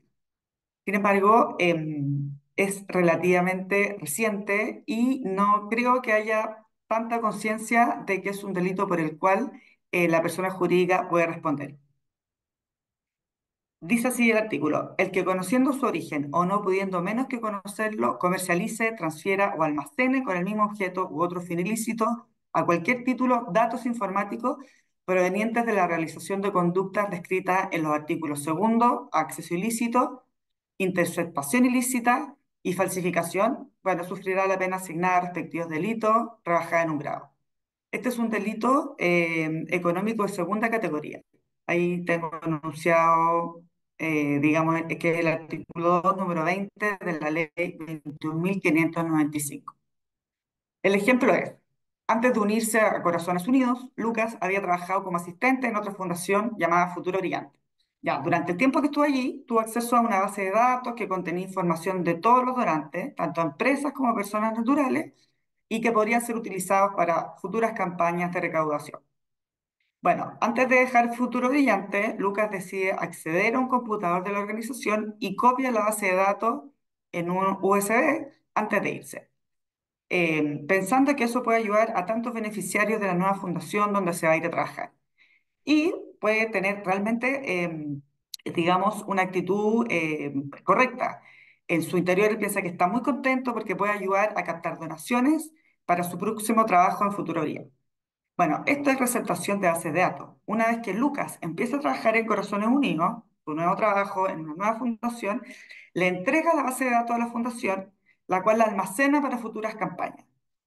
Al hacerlo, Lucas está participando en el delito de receptación de base de datos informáticos y también la fundación, porque la ha almacenado, ambos sabiendo que Lucas la obtuvo mediante un acceso ilícito y sin autorización de la Fundación Futuro Brillante. Entonces, tanto Lucas como Corazones Unidos pueden enfrentar graves consecuencias legales. Según el artículo 2, número 20 de la Ley de Delito Económico, el almacenamiento de bases de datos obtenidas mediante un acceso ilícito es considerado un delito. Lucas va a responder personalmente por el delito y Corazones Unidos enfrentaría las sanciones establecidas en la Ley de Responsabilidad Penal de las Personas Jurídicas, porque la comisión de este delito se ha visto favorecida por la falta de implementación efectiva de un modelo de prevención del delito.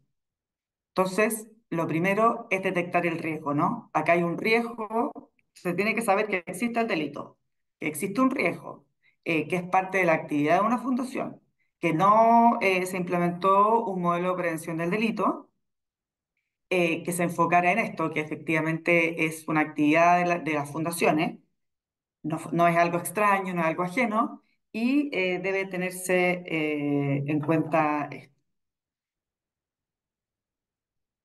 Principalmente los tres casos que me gustó aterrizarlos porque creo que se aplican en forma práctica en las fundaciones y corporaciones, no es algo que les sea ajeno ni muy abstracto.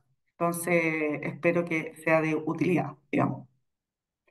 Ahora, María Paz León va a exponer. Gracias, Guadalupe. Te pido un favor, ponerlo en modo presentación, o la María Paz cuando lo Yo presente. puedo compartir Perfecto, la eso, presentación. para que se vea en modo pantalla completa. ¿Sí? Ya, perfecto.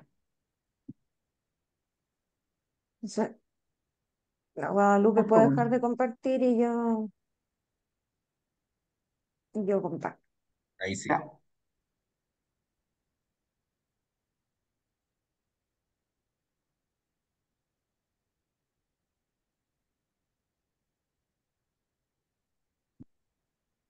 ¿Se ve bien la pantalla? Sí, se ve perfecto. Sí. Perfecto. Muchas gracias a todos por la invitación y gracias a todos los asistentes por la atención y el interés que han presentado por lo que hoy día estamos exponiendo. La materia que a mí me correspondió hoy día presentar es básicamente compliance, aparte de la ley 20.393. Es muy importante que las fundaciones verifiquen el origen de los fondos, porque lo que se debe evitar en cualquier caso es que la fundación, la corporación, sea un vehículo para el lavado de dinero, ¿ya? Entonces, la ley 19.913 creó la unidad de análisis financiero y definió lo que son los delitos base o precedentes del lavado de dinero. Entonces, son aquellos cuyo producto se busca ocultar porque se sabe que su origen es ilícito o ilegítimo, ¿verdad? Entonces, establece también el catálogo de cuáles son los delitos, ¿ya?, precedentes de lavado de dinero. En general son delitos muy rimbombantes, como tráfico ilícito de estupefacientes, sustancias psicotrópicas, la conducta del terrorismo, ley de sobre control de armas, eh, en el caso de la sociedad anónima o la ley general de banco, la facilitación del lavado de dinero, contrabando, la comercialización de falsificaciones, etcétera. Y en general algunos delitos contra la propiedad, como el hurto, robo y la receptación. Perdón.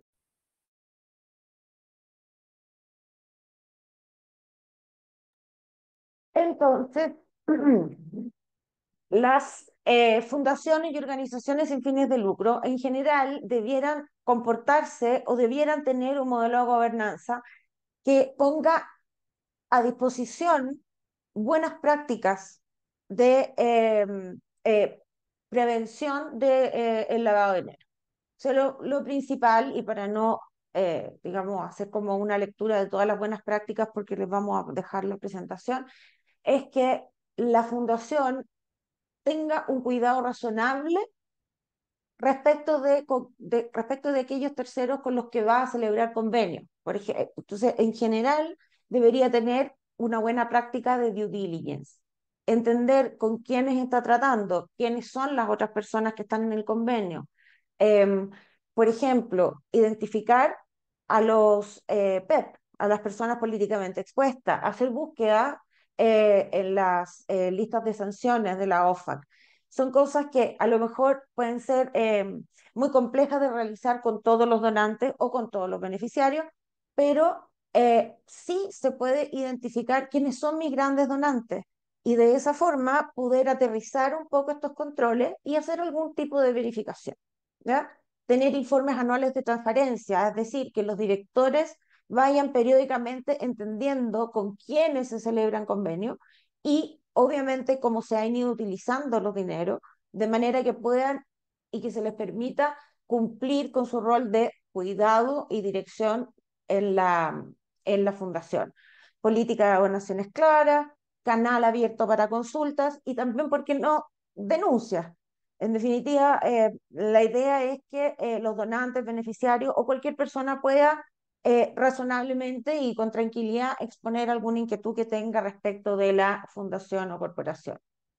Eventualmente una auditoría externa que también pudiese colaborar con el directorio y asesorarlo en temas contables, financieros, etcétera. Capacitar al personal. eh, las capacitaciones, como apareció en una pregunta, las puede realizar, digamos, pueden ser realizadas por personas que trabajen para la fundación, no necesariamente tienen que ser entidades externas ni tampoco certificadas, pero ya les voy a explicar que en la fundación debiera haber un sujeto responsable del cumplimiento de la ley, ¿ya? Y esa misma persona pudiese llevar adelante un plan de capacitación, actualizaciones regulares, comunicación interna respecto de las modificaciones a la ley, actualizaciones y, ¿por qué no?, un refresh de las buenas prácticas. Y también muy importante, una política de conflictos de interés. Es decir, que los convenios que realice la fundación o corporación eh, sean hechos con transparencia, asegurando que la corporación, que la persona jurídica va a tomar decisiones imparciales y justas que van a beneficiar al fin de la sociedad, que no va a desviar estos recursos y que adicionalmente, si existiese un conflicto de interés, sea potencial o, digamos, real, pueda ser declarado, transparentado y por tanto administrado. Estas buenas prácticas, en definitiva, se ponen eh, de manifiesto cuando la corporación o fundación crea, confecciona su modelo de prevención de delito y cuando lo implementa efectivamente. ¿Ya? En el artículo cuarto de la ley 20.393, la propia ley establece cuáles son los criterios que pudiese considerar para atenuar las sanciones o eventualmente eximirlas. Yo más que en el beneficio me quedaría en que un modelo de prevención de delito es típicamente una forma de implementar y llevar a la práctica perdón por la redundancia, pero estas buenas prácticas que yo les acabo de presentar. O sea, identificar cuáles son los riesgos de las actividades de la persona jurídica y para eso poder tener una matriz de riesgo. Entonces, por ejemplo, identificar un riesgo, lavado de dinero. ¿Ya? Asignación de un sujeto responsable, es decir, alguien que administra este modelo de prevención de delitos y establecer un modelo de gobernanza, el sujeto responsable principal o algún delegado o definitivamente, y adicionalmente un comité de compliance. ¿Ya? Evaluaciones periódicas por terceros independientes. Esto también lo sugiere la ley como parte del modelo de prevención de delitos y establecimiento de protocolos para prevenir, detectar las conductas que deben, que la ley tipifica como delitos económicos, para poder prevenirlos y de esta manera, si se detectan, eventualmente denunciarlos a la autoridad. Por ejemplo, una política de gestión de denuncias, políticas de relacionamiento con funcionarios públicos y que las personas que trabajan en la corporación o fundación también sepan que forma parte de sus deberes laborales el cumplimiento de las normas que eh, buscan prevenir la comisión de delitos económicos. Y para esto, obviamente, uno aterriza nuevamente el contenido de la ley en una cláusula, por ejemplo, del contrato de trabajo. O también incorporar una cláusula de trabajo, de compliance con los proveedores, tener, como les decía yo recién, un sujeto responsable y en definitiva evitar que la fundación, esa persona jurídica, no solo no sea sancionada, sino que no sea un vehículo para la comisión de delitos. ¿Ya? Eh, Eso por mi parte, espero que haya quedado claro, digamos, la necesidad de implementar un modelo de prevención de delitos y también respondiendo a una pregunta, sí creo que es posible hacer un modelo de prevención de delito de bajo costo eh, y creo que tienen que tener algunos mínimos, unos protocolos mínimos de cumplimiento y procedimientos de prevención y detección que no necesariamente signifiquen un gran desembolso para la persona jurídica. Correcto, gracias María Paz, gracias Guadalupe. Tú lo mencionaste, la idea también de este seminario, de este webinar, es instalar el tema y que acá dentro de la audiencia hay presidentes de directorio, hay miembros de directorios, hay directores ejecutivos y hay colaboradores. Sí. Este es un tema que y esperamos que lo que estamos viendo hoy día les sirva como insumo para llevar este tema, en el fondo, y también ir priorizando, obviamente, en todas las buenas prácticas A veces puede sonar un poco mareador porque son muchas las cosas que hay que hacer y de repente las organizaciones no estamos acostumbradas. En fondo hay muchas fundaciones que están, un grueso viviendo al 3 y al 4, están atendiendo al beneficiario por un lado, levantando recursos, pero este tema hay que tomarlo seriamente, tanto por cada una de las organizaciones, como obviamente por lo que conlleva un delito económico, pero además porque los que estamos en este sector nos interesa seguir generando confianza y que haya un fortalecimiento del ecosistema como un todo. Entonces, clave que todos, en el fondo, vayamos levantando los estándares. Bueno, y ahora volvemos con la Susana eh, para dar algunas estrategias vinculadas al compliance. Nos quedan unos minutos con la Susana. Y después la idea es que de 10 a 10 y media nosotros podamos ir contestando y vamos a profundizar en las distintas preguntas que nos han ido poniendo en el Q&A. Hay unas que ya las hemos respondido, pero igual podemos volver a ellas para dar una explicación un poco a toda la audiencia. Así que, Susana, estás mute para que pongas el micrófono. Bueno, muchas gracias nuevamente y muy buenas todas las presentaciones de los copanelistas, así que voy a tratar de complementar también lo que se ha visto y ir contestando también algunas de las preguntas que han ido saliendo ahí en el chat.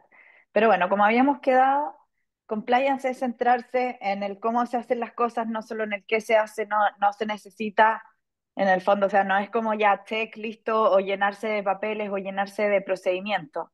Un poco de lo que ha pasado con la ley de responsabilidad penal de las personas jurídicas en Chile. Busqué y busqué y creo que no se le ha aplicado a una fundación aún.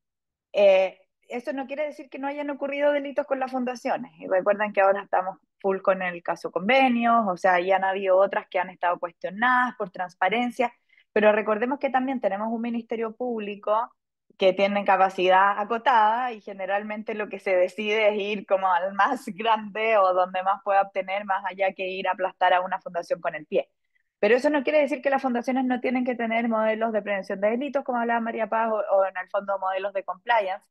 Y ojo que esto, porque esto pareciera y ahora llega como de nuevo el tema sobre la mesa, porque salió la ley de delitos económicos, pero esta ley de responsabilidad penal de las personas jurídicas la aplicaba a las fundaciones de derecho privado desde el año 2009, desde diciembre del 2009, cuando salió la ley que estábamos hablando en el fondo para entrar a la OCDE. Y es verdad que no tenía los 200 delitos que hay hoy día, pero sí tenía los delitos que son los de mayor probabilidad de ocurrencia en una fundación, como podría ser el lavado de activos, que se ha utilizado para lavar activos, el cohecho, el soborno entre privados, la administración desleal, ahí también como se estaba explicando antes, y por lo tanto en el fondo estos delitos ya estaban y estos delitos yo creo que siguen siendo los de mayor probabilidad de ocurrencia en una fundación. O sea, a no ser de que sea una fundación que se dedique ya a apagar incendios y que pueda tener el tema forestal, o sea, como temas muy específicos que sean fundaciones en el fondo que tengan como un giro donde pueda haber algo medioambiental, lo más probable es que los delitos económicos de por sí, que son los que ya estaban en la ley,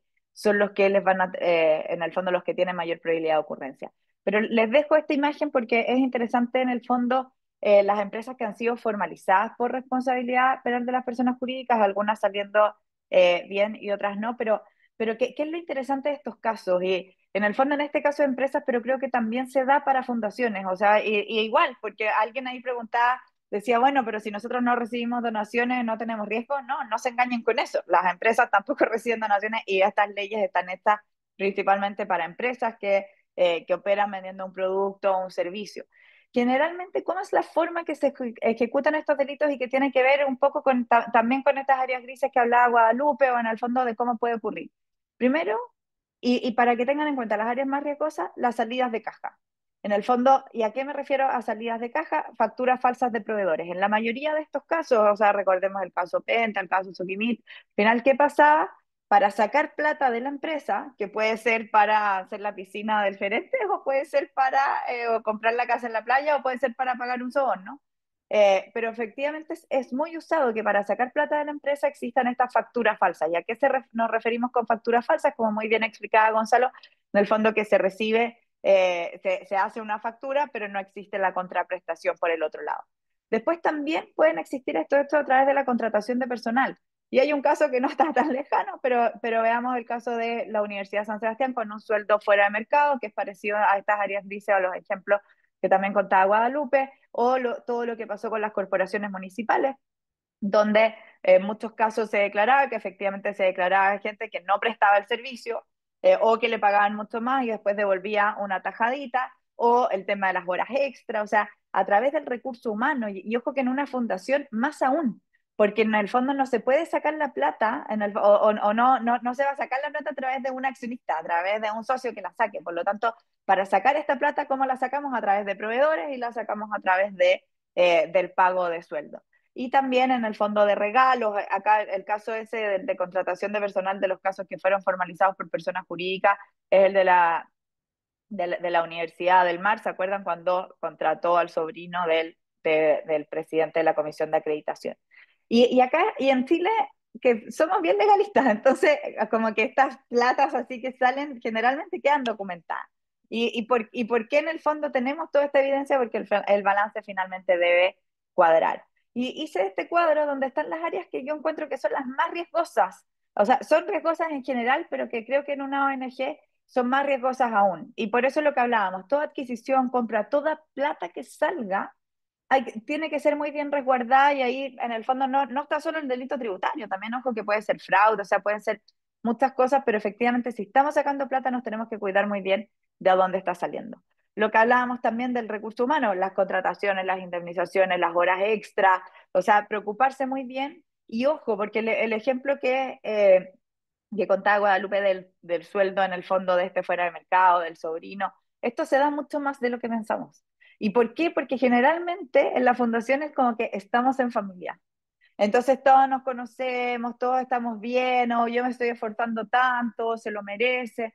Entonces, mucho ojo, porque van a ser juzgadas igual. Y el tema, y ahí lo que hablaba María Paz de la administración desleal en el fondo, como de, y que yo me debo, y yo puedo ser tal vez que, no sé, tener muchos sombreros, pero en mi rol como director de esa fundación, o como representante legal de esa fundación, o como director ejecutivo de esa fundación, me debo a esa fundación, y por lo tanto tengo que velar porque efectivamente la fundación esté gastando de la mejor forma los recursos, porque si no es re fácil, y sobre todo a veces en las fundaciones cuando hay años buenos y tenemos, bueno, vamos repartiendo. Eso hay que controlarlo muy bien y tiene que estar en el fondo justificado. Eh, las rendiciones de cajas chicas.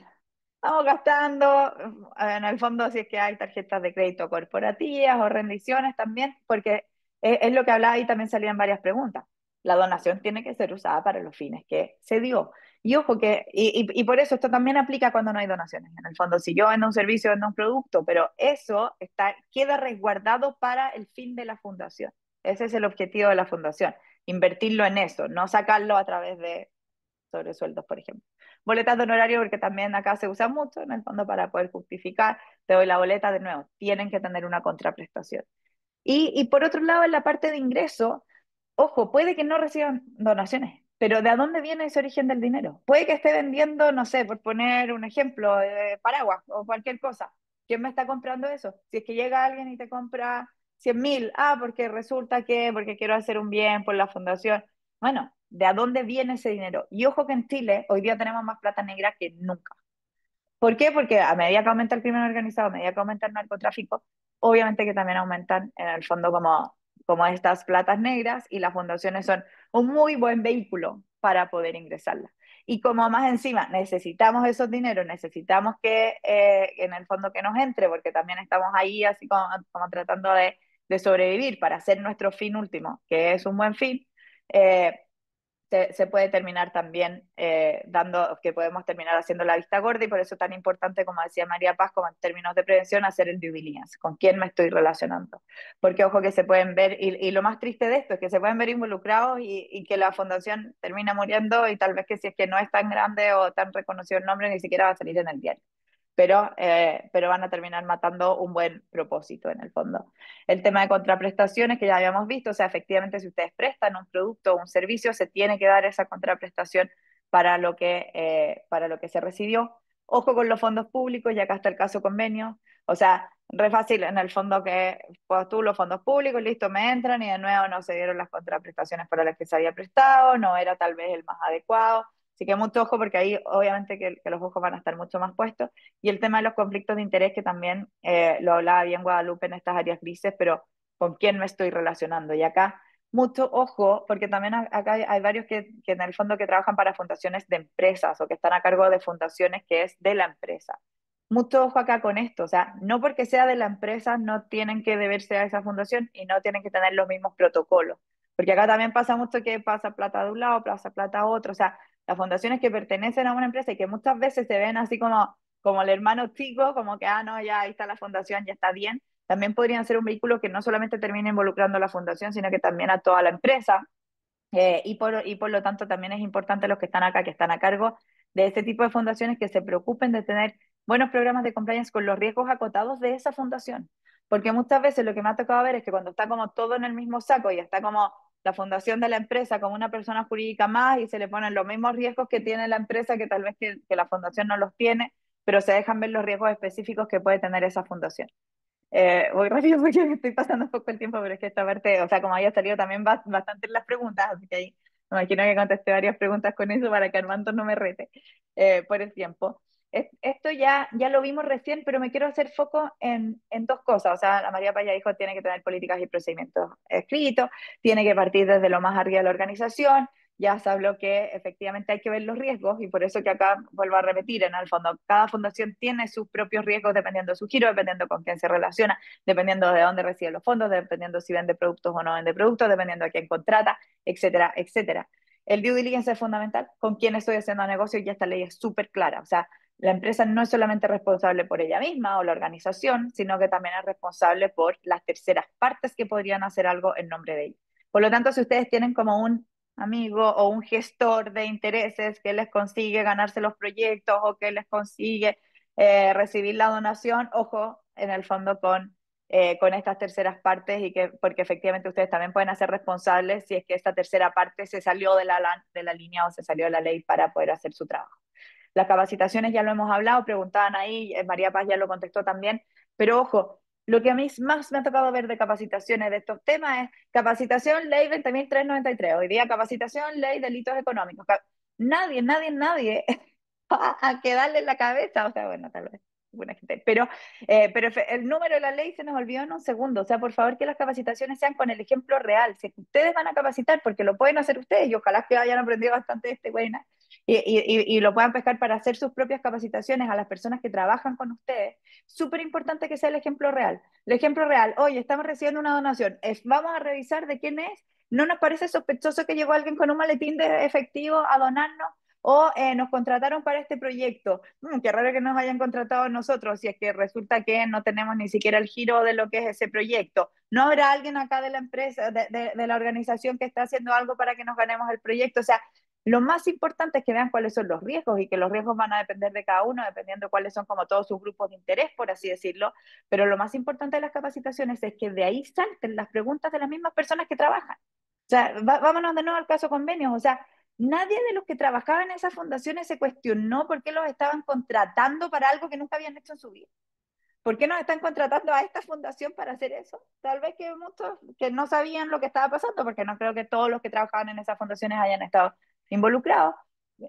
Pero eso podría haber saltado mucho antes. Y esto va directamente relacionado con las denuncias. Los canales de denuncia son fundamentales. Y es muy importante que sean ustedes los primeros en enterarse si es que algo está pasando. Y por lo tanto, no quieren enterarse por la prensa, no quieren enterarse porque alguien hizo una denuncia al Ministerio Público, quieren enterarse en tiempo real de que algo está pasando porque cualquier colaborador que trabaja ahí, cualquier voluntario, cualquiera que sea, levantó una actividad sospechosa. No le pongan canal de denuncia porque en Chile no denunciamos porque suena como asustoso, pónganle canal de consulta, de denuncia, cosa que la gente se acerque a ustedes si es que ven que algo raro está pasando. Después, importante invertir, y acá, perdón, yo sé que estoy pasando el tiempo, pero quiero responder también la pregunta de lo que hablaban, puta, cómo hacer un programa de compliance que no sea muy caro. Obviamente las fundaciones muchas veces tienen ese problema. Ojo que esto es sentido común. O sea, para hacer esto no necesitan contratar al super estudio, no sé qué, sino que esto es en base a lo que ustedes hacen en el día a día. Cuando hablo de políticas y procedimientos escritos, no necesitan que alguien se las pase así en pastilladas, o sea, necesitan anotar lo que hacen. Perfecto, cuando recibimos una donación hacemos un pequeño trazado, vemos de dónde viene, hacemos unas preguntas, no aceptamos dinero en efectivo, listo, eso que queda escrito.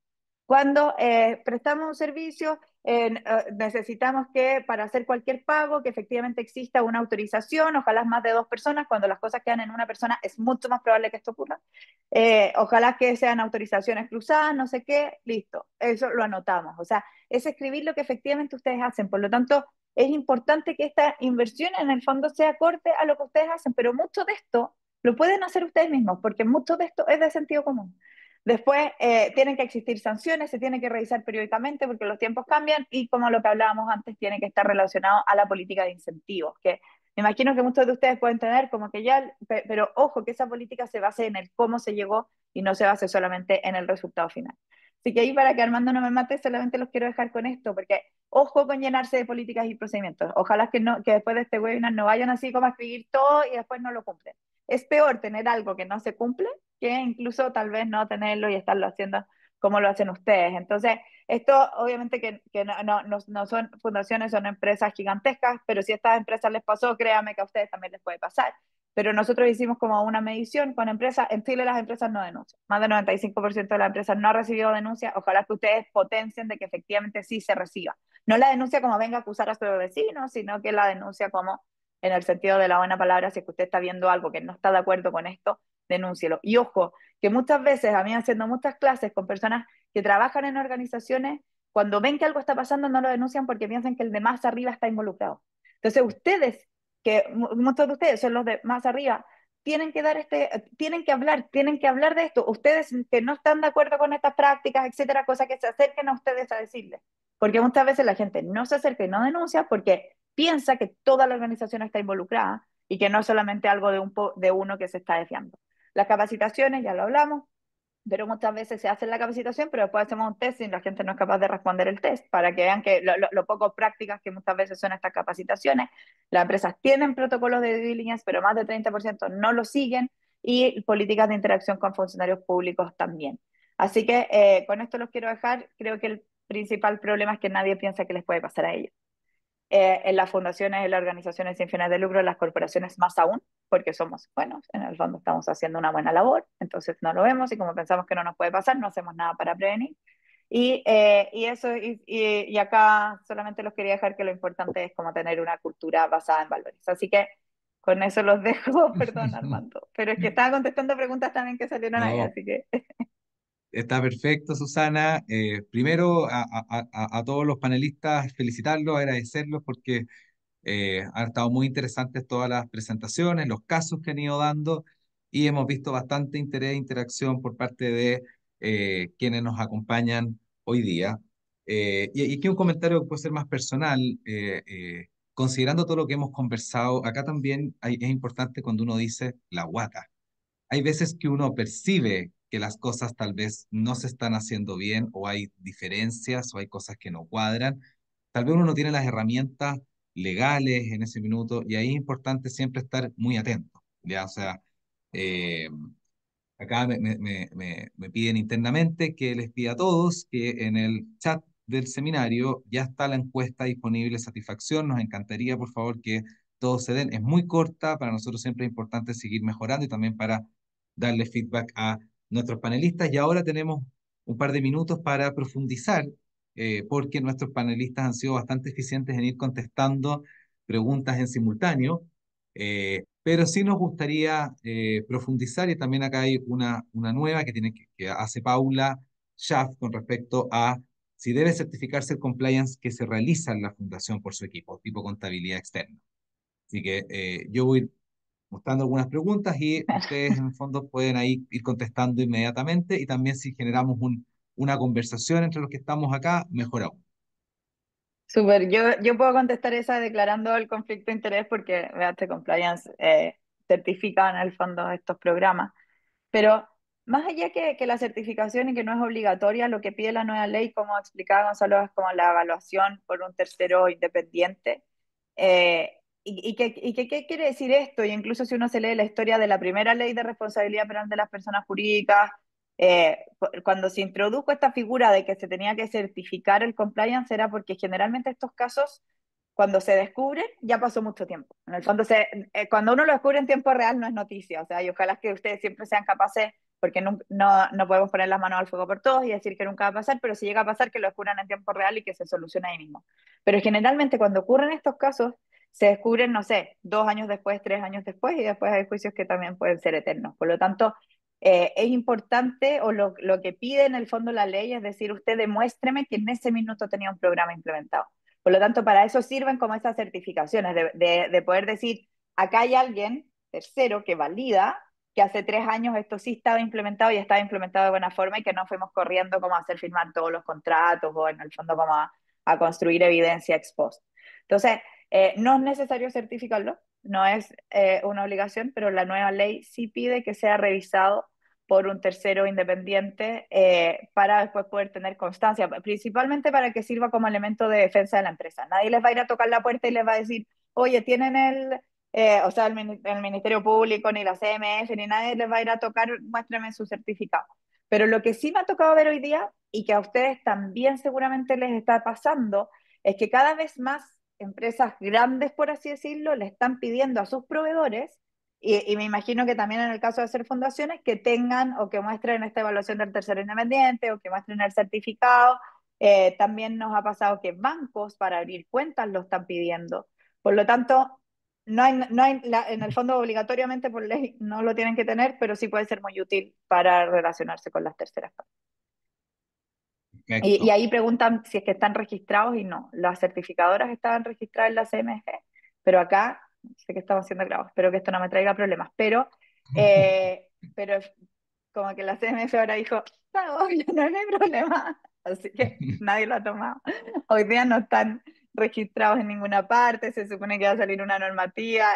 Esto fue todo porque cuando salió la ley el 2009, en la ley dijeron, ya, se va a hacer cargo a la Superintendencia de Valores y Seguros en este tiempo, que la CMF, para registrar a las entidades certificadoras, pero como que a la CMF o a la Superintendencia les cayó así, no era algo que ellos estaban buscando.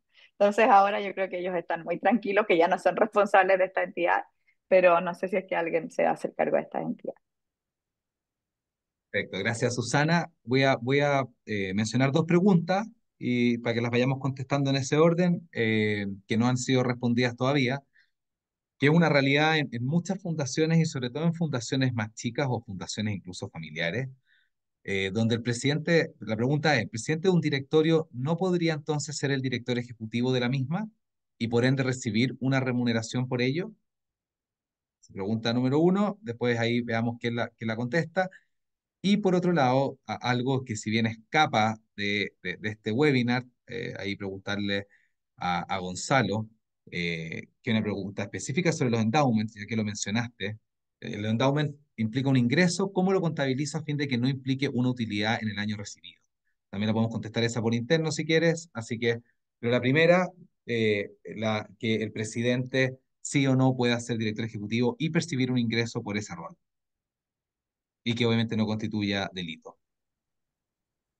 Hola Armando, es más bien el tema que hablé yo, así que creo que lo respondí por escrito de todas formas, pero bueno, lo que dice el artículo 551 del Código Civil es que sí puede ejercer otras funciones un director, como ser director ejecutivo. No se ve incompatibilidad a menos que los estatutos establecieran otra cosa. O sea, siempre hay que mirar los estatutos porque a veces nunca más los lee digamos, las personas que participan en una fundación. Y sí puede recibir remuneración. Lo que pasa es que esas funciones tienen que ser efectivas. Tiene que de verdad estar administrando la fundación y eso en lo posible que se pueda documentar, evidenciar y en ese caso no hay problema, no es incompatible, pero tiene que efectivamente consistir en funciones diferentes a las de ser director. Eso, Perfecto. así queda claro. Clarísimo. Gonzalo,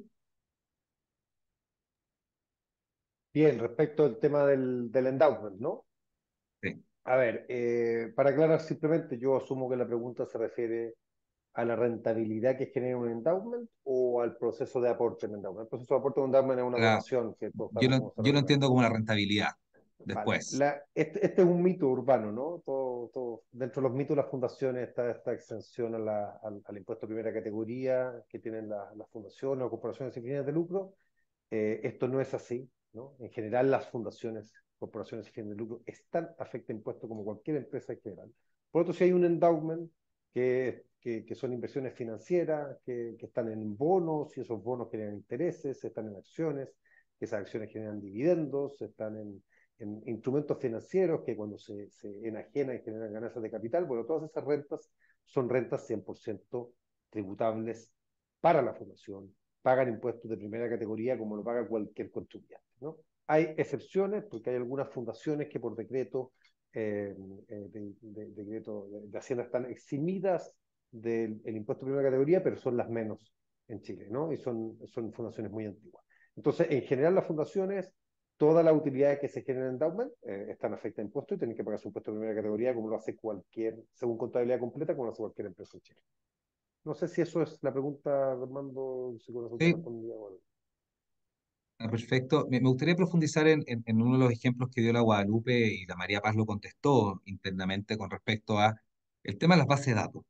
Ese es un tema que efectivamente eh, uno lo ha visto tal vez en todos estos años trabajando en el sector sin fines de lucro.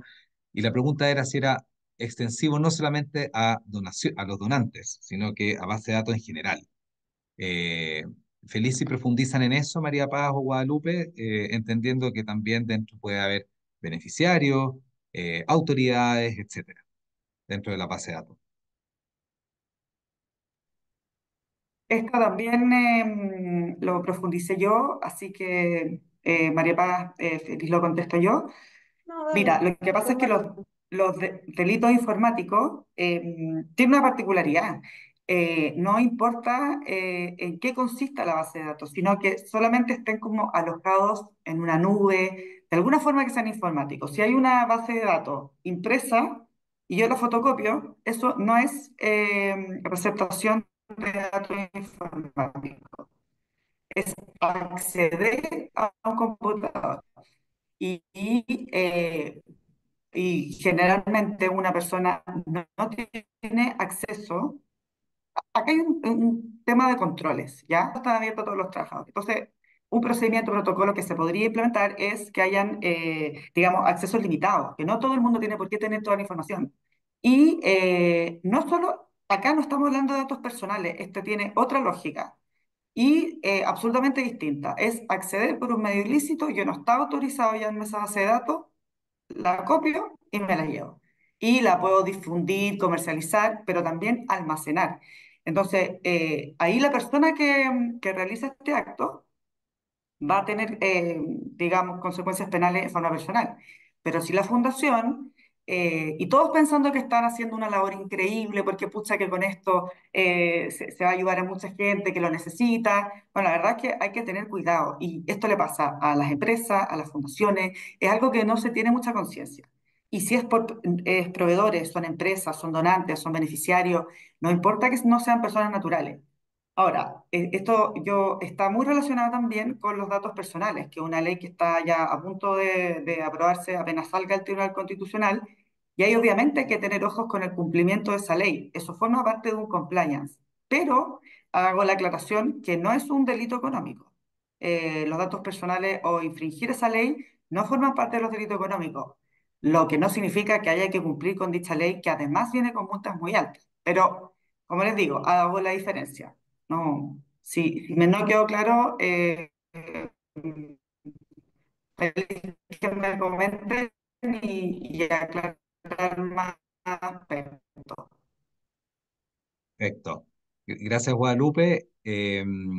Acá hay una pregunta que surgió recién que me parece muy atingente, porque algo también mencionaba la Susana en su minuto, los controles que puedo tener con proveedores. Y acá sale sobre todo a lo largo de los distintos centros que puedo tener a lo largo del país.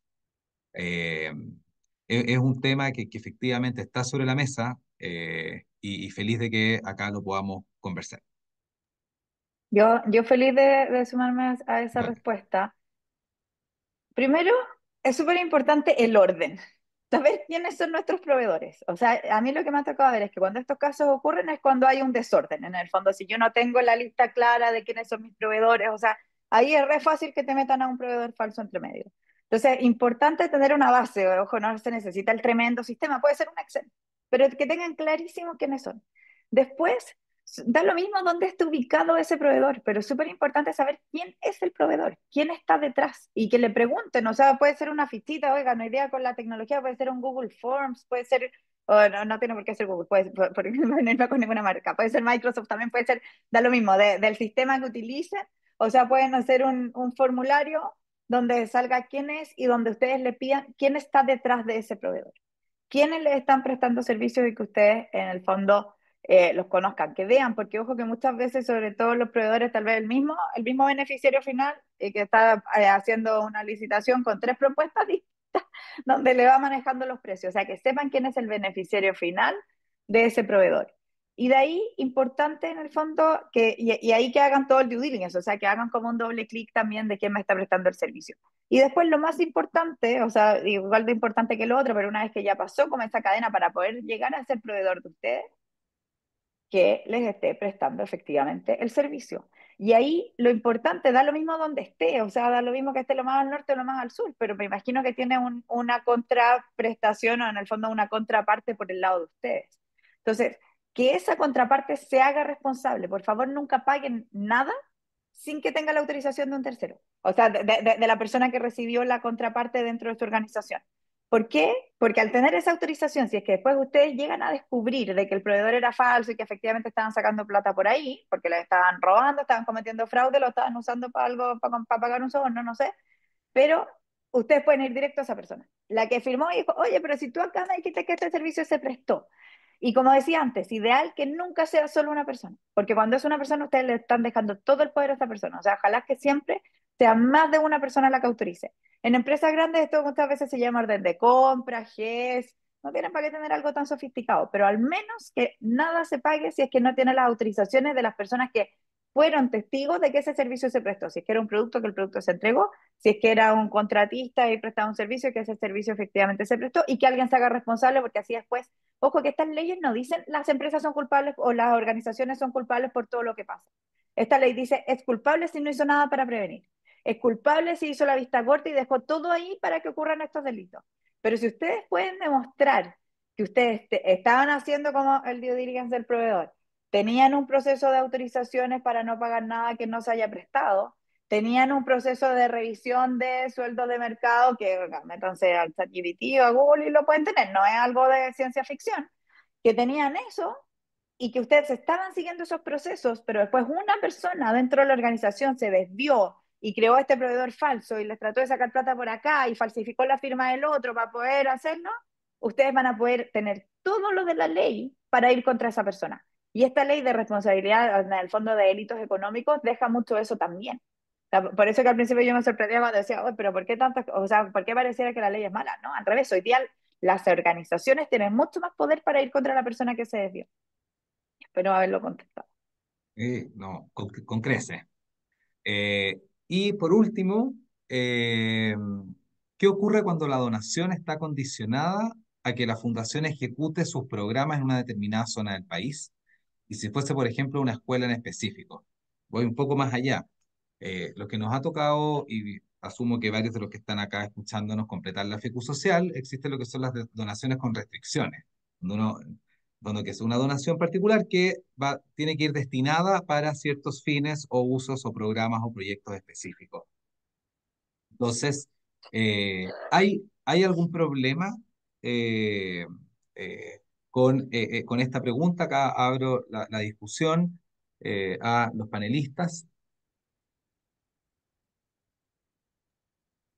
Yo quizás puedo responderte, pero más que nada basada en la experiencia. Yo era compliance officer de una fundación y muchas veces la donación va destinada a un beneficiario específico porque tiene que ver con un proyecto específico de la fundación o del proyecto o de la compañía de la cual proviene la fundación. De manera que si está transparentado y se hace con convenios adecuados, escritos, que resguarden esa entrega. De hecho, estaba recién respondiéndole también a otro participante del webinar, es como, ¿cómo me aseguro de que esos fondos se ocupen? o que se ocupen bien, me parece. Y mi recomendación siempre es que se celebre un convenio con el beneficiario y que exista también la supervisión de la ejecución de hitos. Por ejemplo, la mejora de una sede social de la Junta de Vecinos. ¿Por qué no preguntar, por qué no dividir el aporte en tres? Es decir, en tal fecha rinden cuenta de esto, en tal fecha rinden cuenta del siguiente hito y así. En la medida, y como decía Susana, haya un orden, yo no vería problema en que la donación se haga para una entidad específica, sino que sea una entidad específica y me olvido. ¿Ah? Como a dedo.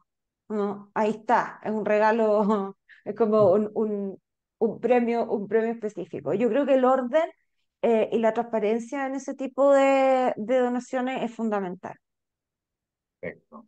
Gracias, María Paz, súper clara. Hoy estamos en la hora, dijimos que era hasta las 10:30, así que si quieren, los panelistas tienen 30 segundos tal vez para un mensaje final, los que quieran, no es obligación, o algún aviso importante. Feliz que tengan esos 30 segundos y si no, nos sacamos la foto final para que después quede registrado en las redes sociales y los agradecimientos finales. Así que no sé, ¿quién quiere partir? Parto yo, no hay Dale. problema, simplemente recordarles que las fundaciones, las corporaciones son contribuyentes del impuesto de primera categoría, porque el no cumplir con tus declaraciones sí se puede convertir en un delito, no aquellos que conversamos hoy día hablamos de aquellos que parecen ser zona gris, ¿no? Pero la no declaración de las rentas y el no pago de impuestos por las rentas que generé es un delito, por lo tanto, ojo con eso, ojo con sus contabilidades, cumplimiento, que es compliance, cumplimiento de declaraciones juradas, digamos, estar al día en sus contabilidades, estar al día de sus declaraciones de renta, es uno de los temas de los cuales tienen que estar preocupados eh, para evitar tantas de las sanciones y problemas que hemos conversado, ¿vale? Eso es lo mismo.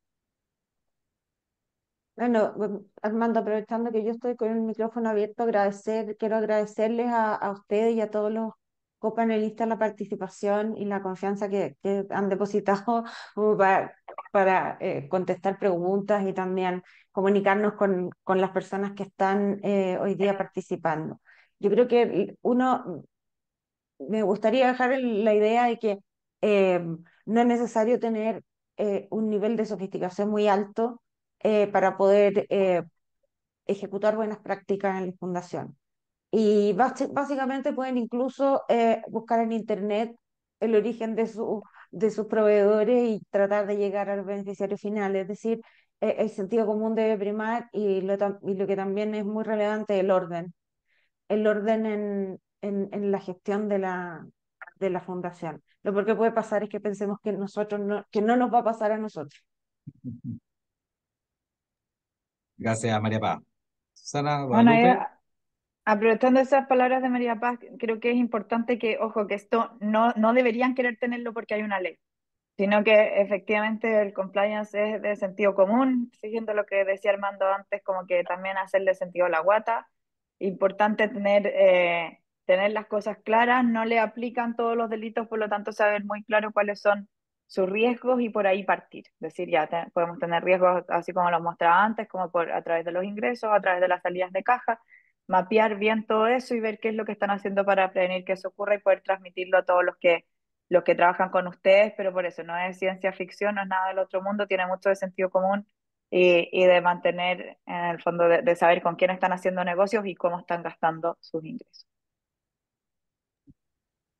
Me gustaría complementar lo que dijo Susana, María Paz, Gonzalo, que la idea es poder transmitir a las fundaciones y corporaciones, además de las empresas, que, que la verdad esto no va a burocratizar el funcionamiento de una fundación. La idea, la verdad, es que son, como lo hacemos con Gonzalo y con María Paz, cuando asesoramos, es justamente buscar los mecanismos que ya tienen. Hay muchas empresas que tienen, que están certificadas en normas ISO, y no necesariamente va a ser muy burocrático los procedimientos. Por ejemplo, cotizaciones a los proveedores, efectuar un análisis, que lo autoricen, haya un procedimiento para aceptar regalos o donaciones. Entonces, para quitarles el susto de que esta ley realmente les va a impedir trabajar, la verdad es que no es así y los procedimientos pueden ser bastante parecidos y simples a los que ya se están implementando. Además, es bueno dejar evidencia de lo que se hace, no solamente hacerlo, para efectivamente poder demostrar el día de mañana que se tenía un modelo de prevención vivo, digamos, que se aplicaba. Eso me gustaría complementar.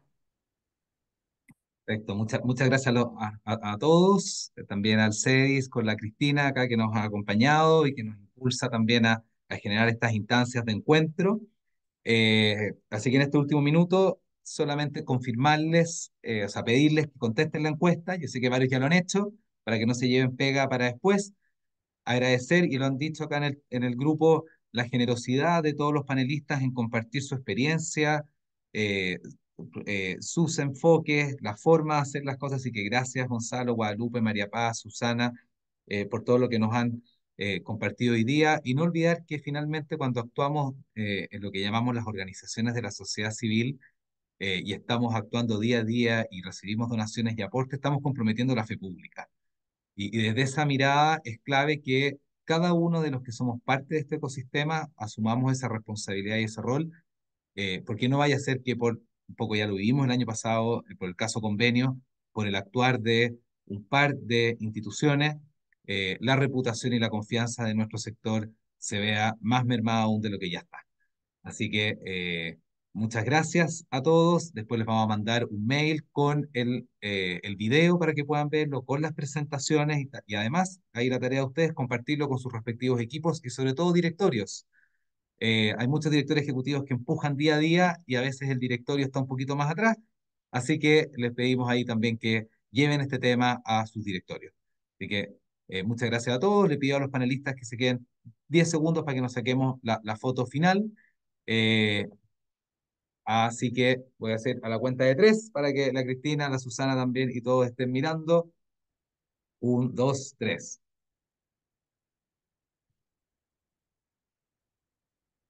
Muchas gracias y hasta la próxima. Gracias, Armando. Gracias a Chao, todos. gracias. Gracias, Chao. gracias por participar.